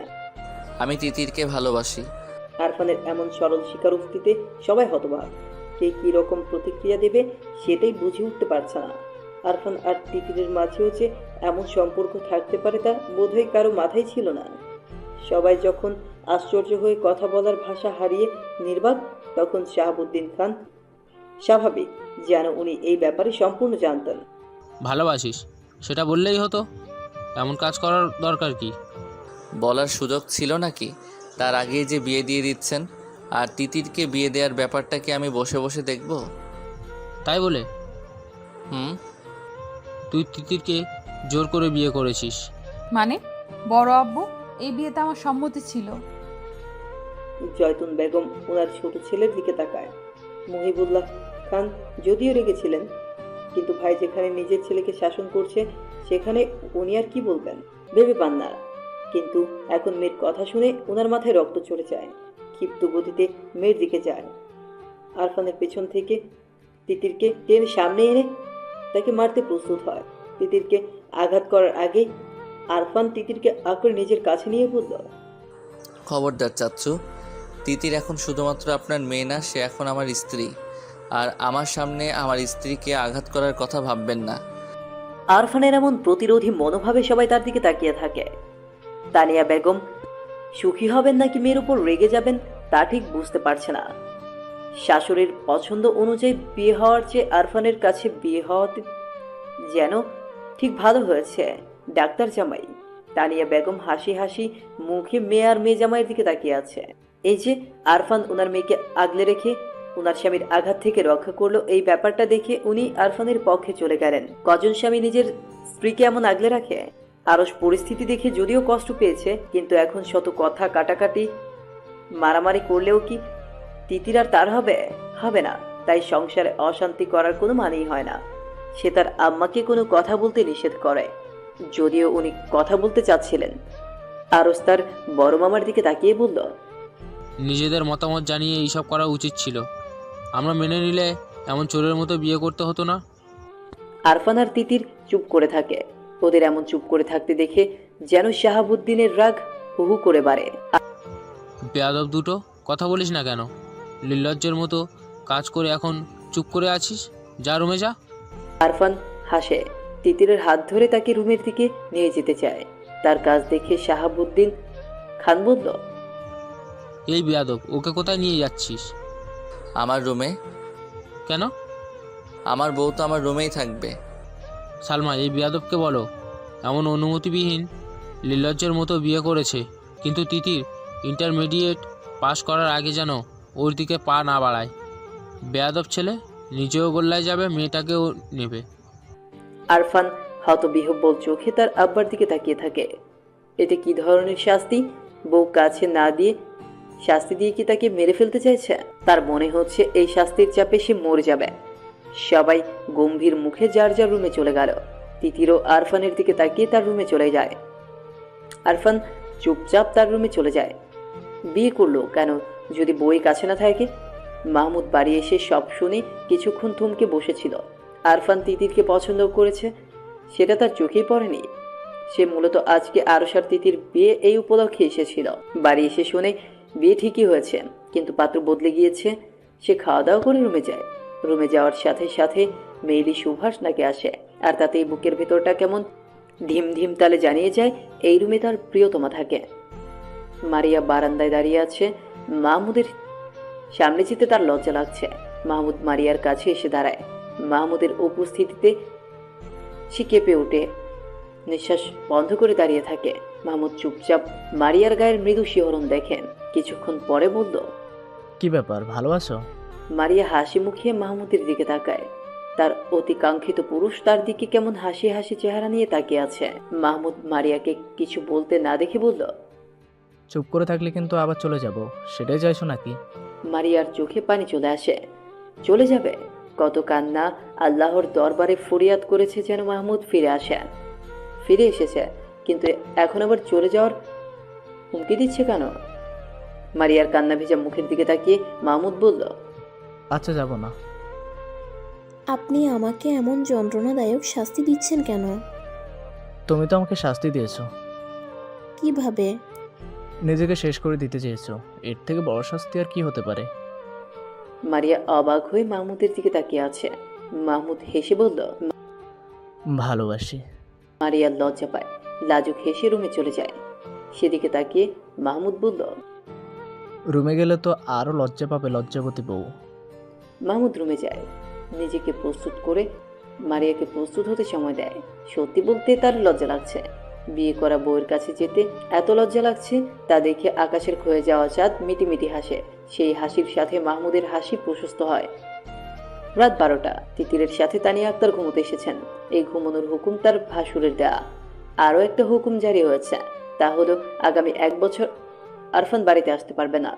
আরফান চুপচাপ তাতে সাই জানিয়েছে। এইসব ভাবতে ভাবতে তিতিরের মোবাইলের আলো জ্বলে উঠল। আরফানের নাম্বার দেখে তিতির তার মায়ের দিকে তাকায়। তানিয়া বেগম এতক্ষণ মেয়েকে হাজারো প্রশ্নে জর্জরিত করে তুলছিলেন। মোবাইলে আলো দেখে বলল, আরফান ফোন দিতেছে তাই না? ভাইজান তোদের ভালোর জন্যই এসব বলছে, কিন্তু যা আজকে কথা বল। তিতির হাসি মুখে বারান্দায় চলে যায়। মোবাইল রিসিভ করে বলল, এত রাতে কি চাই? আকাশে এত সুন্দর চাঁদ, অথচ আমি চাঁদহীন। এই নিষ্ঠুর পৃথিবীতে বাঁচতে চাই না। আমাকে বাঁচাতে চাইলে এখনই আমার বউ চাই। তিতির খিলখিল করে হাসে। আরফান বলল, হেসো না সুন্দরী, আমার বুকে আগ্নেয়গিরি লাভা ফুটছে আর তুমি হাসছো। আমার কি করা উচিত? আমার দুঃখে তোমারও দুঃখী হওয়া উচিত। আফটার অল কাছে থাকলে আমার মতো একটা চকলেট বয় পেতে, এখন তার পাচ্ছ না, সেই দুঃখে দুঃখী হও। তিতির আরফানের মন খারাপের আবহাওয়া ঠিক টের পায়। তারও যে খারাপ লাগছে না তা নয়, তারও খারাপ লাগছে। ছটফট করছে বুকের ভেতরটা। সে আস্তে করে বলল, আচ্ছা। আব্বা, এটা একটা কাজ করলেন বলো? বিয়ে করেছি অথচ বউ কাছে নেই আজব। বিয়ে করলেই বউ কাছে থাকতে হবে? 100% থাকতে হবে। বিয়ে করার পরেও যদি বউয়ের বদলে কোলবালিশ বুকে নিয়ে থাকতে হয় তাহলে কিভাবে হবে? এই শোকে যদি আমি শুকিয়ে মরে যাই তার দায়ভার কে নেবে, তুমি? হুম। বিয়ে করে ফায়দা কি হলো ভাই? আমি সারা জীবনের জন্য আপনার হয়েই গেলাম, এটাই লাভ। হ্যাঁ বুঝেছি। সেটাই কি যথেষ্ট না? যথেষ্ট। তাহলে আর কি? আমার যে বিয়ে বিয়ে ফিলিংস আসছে না, এর জন্য বউ চাই? হ্যাঁ, বিয়ের পরে বউকে জড়িয়ে ধরতে না পারলে, আদর করতে না পারলে কি করে মনকে বোঝাবো যে আমার একটা নাদোষ নুদোষ বউ আছে? মাহমুদ আর মারিয়াও তো আমাদের বয়সী, ওরা তো একসাথে থাকছে, তাহলে আমরা কি অপরাধ করেছি? সেটা আপনার আব্বাকে বোঝান। আরফানের ভীষণ রাগ হলো। মেয়েটা কি তার অব্যক্ত কথাটা বুঝতে পারছে না? সে ফোন কেটে দিল, তারপর চুপচাপ রুমে চলে গেল। কালকে ঠিকই সে ঢাকা চলে যাবে। এই মেয়ে স্বামীর কথা বোঝে না, বোকা। সকালে তিতির সোফায় বসে মোবাইল দেখছিল, তখন আরফান তার পছন্দের আইসক্রিম এনে তার সামনে বাড়িয়ে দেয়। তিতির প্রচন্ড খুশি হয়। খুশির ঠেলায় মনে মনে আরফানের নাকের ডগায় চুমু খায়। হাত বাড়িয়ে বক্স ধরতে গেলে আরফান সরে যায়। তার পাশে বসে আয়েশ করে আইসক্রিম খেতে আরম্ভ করে। আরফানের এমন কাজে তিতির আশ্চর্য হয়ে তার দিকে তাকিয়ে থাকে। প্রিয় জিনিস না দেওয়াতে এত রাগ লাগছে? আরফান আইসক্রিম খেতে খেতে বলে, কেমন লাগে বাবু? একটু দেন না। একটু না? তোর খাটাস বড় বাপ আমাকে বউ থেকে বঞ্চিত করেছে। বিয়ে করার পরেও আমাকে সিঙ্গেল রাত পার করতে দিয়েছে। তুই কি ভেবেছিস আমি তোকে খেতে দেব? কখনো না। প্রিয় জিনিস কাছে থাকার পরেও না ছুতে পারা, না খেতে পারার কষ্ট কি হতে পারে এবার বোঝ। আপনি আমায় গাধা, সেটা তো কথার কথা বলেছি। তিতির আরফানের কথা বিশ্বাস করল না। সে আরফানের আইসক্রিম খাওয়ার দিকে তাকিয়ে ছুটে রুমে চলে যায়। মনে মনে ভাবে, জামাই কি এমন লাগামহীন হয়? উফ! জয়তুন বেগম মুখ ভার করে বসে আছে। আরফান ওনার মনোবাসনা এমন এক তুড়িতেই যে নষ্ট করে দেবে তা উনি কল্পনাও করেনি। ওনার কথার অবাধ্য হওয়ার সাহস কি করে হলো? ছেলেটা এত বিয়াদবতা আগে কখনো চোখে পড়েনি। নাতির সামান্য আবদার রাখতে না পারার কষ্টে মুখ ভার করে সোফায় বসে আছে। এবারের ছেলে মেয়েগুলোর এত খারাপ, একটা আরেকটার সাথে প্রেমে মশগুল হয়ে গেছে। মান সম্মান পুরো শেষ। আরো রুম থেকে বেরিয়ে তার নানির বিষণ্ণ চেহারার দিকে তাকিয়ে ভ্রু কুঁচকায়। তার নানি আর মা একটু বেশি প্রতিক্রিয়া জানাচ্ছে, যা মোটেও শুভ নয়। হ্যাঁ, সে তিতিরকে পছন্দ করেছিল। বিয়ে করার আশা বুকে মাথা নাড়া দিয়ে উঠেছিল। কালকে তিতির আর আরফানকে স্বামী স্ত্রী রূপে দেখে তার যে খারাপ লাগেনি, এটা একদম মিথ্যা কথা। তারও কিঞ্চিত খারাপ লেগেছে। ঘন মেঘে মনটা নিমিশেই ভরে গিয়েছিল, কিন্তু সে তো আর বাচ্চা না। সঠিক ভুল বোঝার ক্ষমতা তার রয়েছে। সে তিতিরকে পছন্দ করেছে। বিয়ের প্রস্তাব দেওয়ার আগে তিতিরের থেকে সম্মতি নেওয়া উচিত ছিল। ওর পছন্দ অপছন্দ আছে কিনা সেটা জানা উচিত ছিল, কিন্তু সে সেটা না করে বিয়ের আয়োজন শুরু করেছে। কিন্তু তার পছন্দেই কি বিয়ে হবে? সে পছন্দ করেছে তিতিরকে, কিন্তু তিতির সে যে পছন্দ করে আরফানকে। দুজনের মতেই তো বিয়ে হয়, একজনের মতে কিছু হয় না। এখন অবশ্য আরফানের কোনো আফসোস নেই। তিতি আরফানের কাছে সুখী। সে না হয় তার সুখ সন্ধানী পাখি খুঁজে নিবে, কিন্তু তার নানির প্রতিক্রিয়া সবার চোখে পড়ার মতো।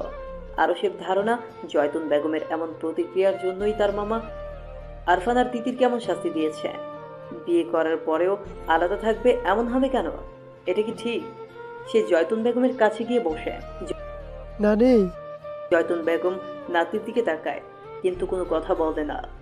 আরশ তার নানির নিশ্চুপ চেহারার দিকে তাকিয়ে বলল, নানি তোমার কি মন খারাপ? না। তোমার ব্যাপারটা শুধুই বাড়াচ্ছ। তোর চাওয়াটা পূরণ করতে পারলাম না, তিতিরকে এনে দিতে পারলাম না। নানি, তিতিরকে আমি পছন্দ করেছিলাম, তাই বিয়ে করতে চেয়েছি। কিন্তু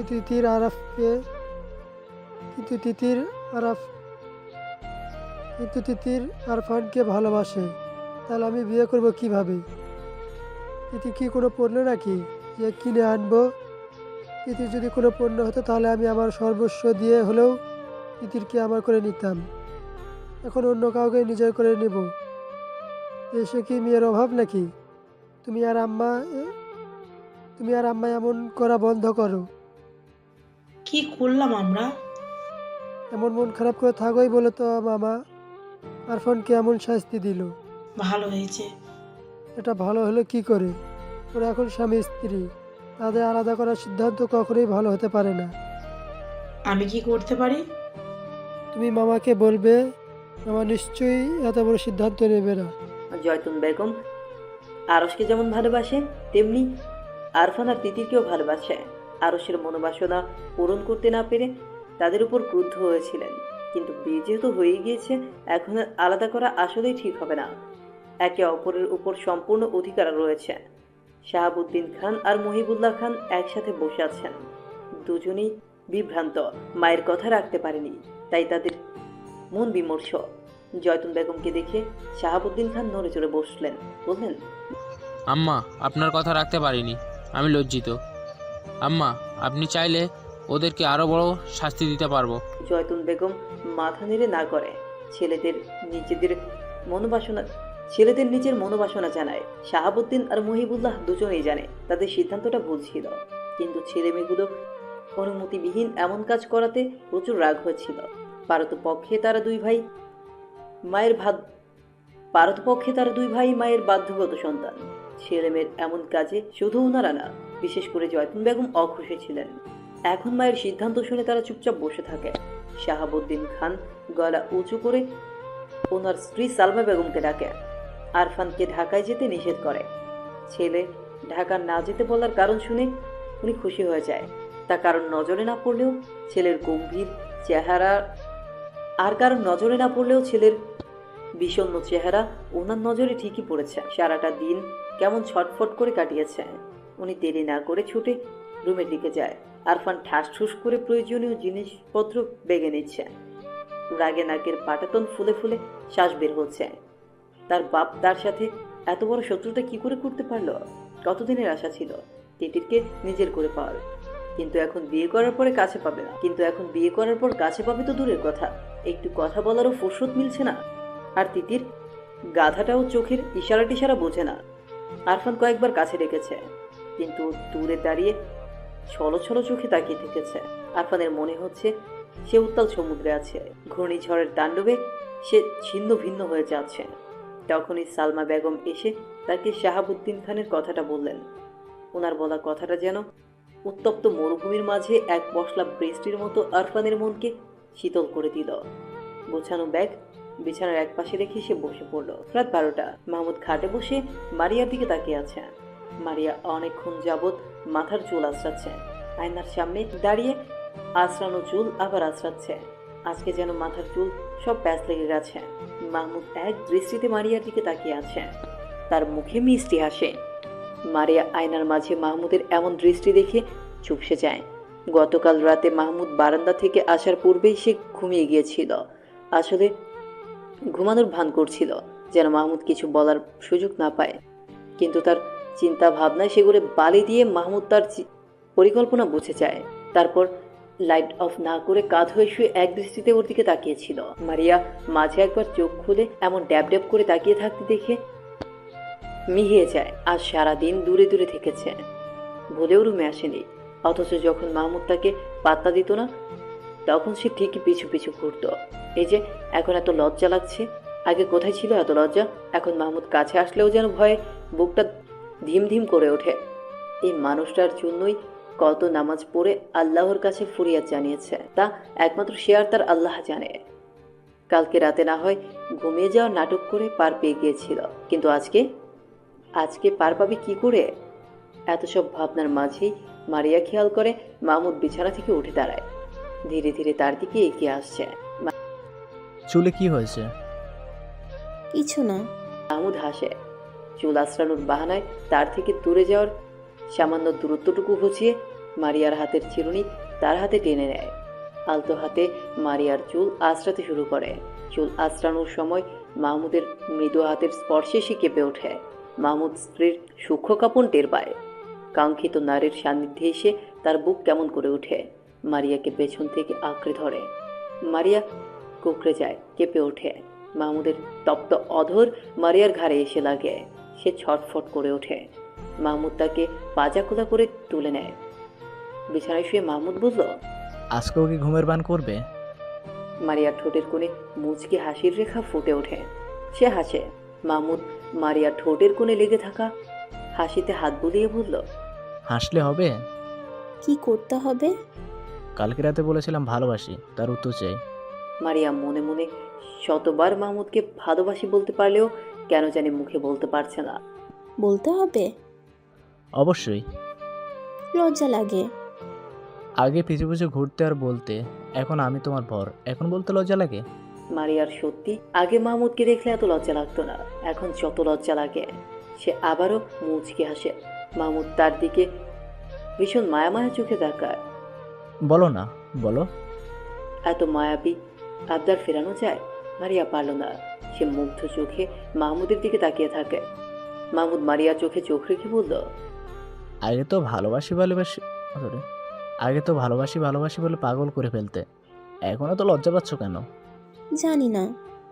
লজ্জাবতী বউকে দেখতে ভালোই লাগছে, কিন্তু ওই কথাটা বলতেই হবে। মারিয়ার এত সুখ লাগছে, সে অতি সুখে সুখে হাসে হাসে হাত বাড়িয়ে সামান্য দূরে থাকা মাহমুদের গলা আঁকড়ে ধরে ফিসফিস করে বলল, ভালোবাসি আমার সুপুরুষ। মাহমুদ মুগ্ধ চোখে হাসে। অধরের ছোঁয়া দেয় তার প্রিয়তমার কপালে। মারিয়া কিছু বলতে চায়, কিন্তু অতি শান্ত পুরুষ যেন অশান্ত হয়ে গিয়েছে। মারিয়াকে কথা বলার সুযোগ দেয় না। মারিয়া চোখ বুঝে নেয়। উল্লাসে মুখরিত হয় হৃদয় প্রাঙ্গণ। আরফান রুমে এসে স্তব্ধ হয়ে দাঁড়িয়ে থাকে। সামনে আগাতে পারছে না। তিতির খাটের এক পাশে বসেছিল। আরফানের আশার শব্দে উঠে দাঁড়ায়। কি হলো? তুমি আমার কাছে, সেটা আমার বিশ্বাস হচ্ছে না। কেন? জানি না। আমি তোমার খুব কাছে ছুঁয়ে দেখো, তাহলে বিশ্বাস হবে। এমন রাতে কাঁদতে হয় না তিতির সোনা। কি করতে হয়? শুধুই আদর করতে হয়। আরফান তিতিরের নরম মোলায়েম হাতের আঙুলে নিজের আঙুল দিয়ে পেঁচিয়ে বলল, তিতির। আরফানের কণ্ঠে এমন কিছু ছিল যেটা তিতিরের বুকের ভিতর একদম ছারখার করে দেয়, প্রচন্ড বাতাসে নাড়িয়ে দেয়। সে আরফানের দিকে তাকায়। আরফান কেমন আদর মাখা মায়াবী চোখে তাকিয়ে আছে। আরফান তিতিরকে ছেড়ে দাঁড়ায়। তিতিরের শরীর মৃদু কাঁপছে। আরফানের চোখে তার সবই পরিলক্ষিত হয়। সে তিতিরের হাত ধরে বলে, আমার তিতির পাখি, আমি তোমার মাঝি হই। কথা দিচ্ছি সারা জীবন এর থেকেও বেশি ভালোবাসবো। তিতির মাথা নাড়ে। আরফান আর তিতির কেমন ঘোর লাগা চোখে তাকিয়ে থাকে, তারপর একে অপরকে জড়িয়ে ধরে। আরফান আধো আধো কথায় তিতির খিলখিল করে হাসে। আরফান পরম মমতায় বিবাহিত স্ত্রীর কপালে ভালোবাসার স্পর্শ দেয়। দুজনের মনে ভালোবাসার উচ্ছ্বাস। কাঙ্ক্ষিত মানুষকে কাছে পেয়ে সমুদ্রের উত্তাল গর্জন ওঠে হৃদয় মাঝে। আরফান তিতিরকে পাখির মতো উঠতে দেয়। তিতির আরফানের গালে ভালোবাসার ছোঁয়া দিয়ে বলল, তুমি আমার উজান ঘাটের মাছি, আমার মাছি। আরফান হাসে। ভালোবাসা তার প্রিয়তমাকে অনেক অনেক অনেক বেশি। নিঝুম নিস্তব্ধ রাত, চারদিকে ঘুটঘুটে অন্ধকার, চারপাশ ছেয়ে আছে। রাতের দুটো পাখি জোড়ায় জোড়ায় উড়ে যায়। নিঝুম রাত, দু রুমে সার্থক কপতিরা একসাথে সারা জীবন কাটানোর প্রতিজ্ঞা করে, ভালোবাসার জোয়ারে ভেসে যাওয়ার চেষ্টা করে। সব ভালোবাসাই এমন পূর্ণতা পাক। শত বাধা অতিক্রম করে আরফান, তিতির, মাহমুদ, মারিয়ার মতো সবাই পূর্ণতা পাক।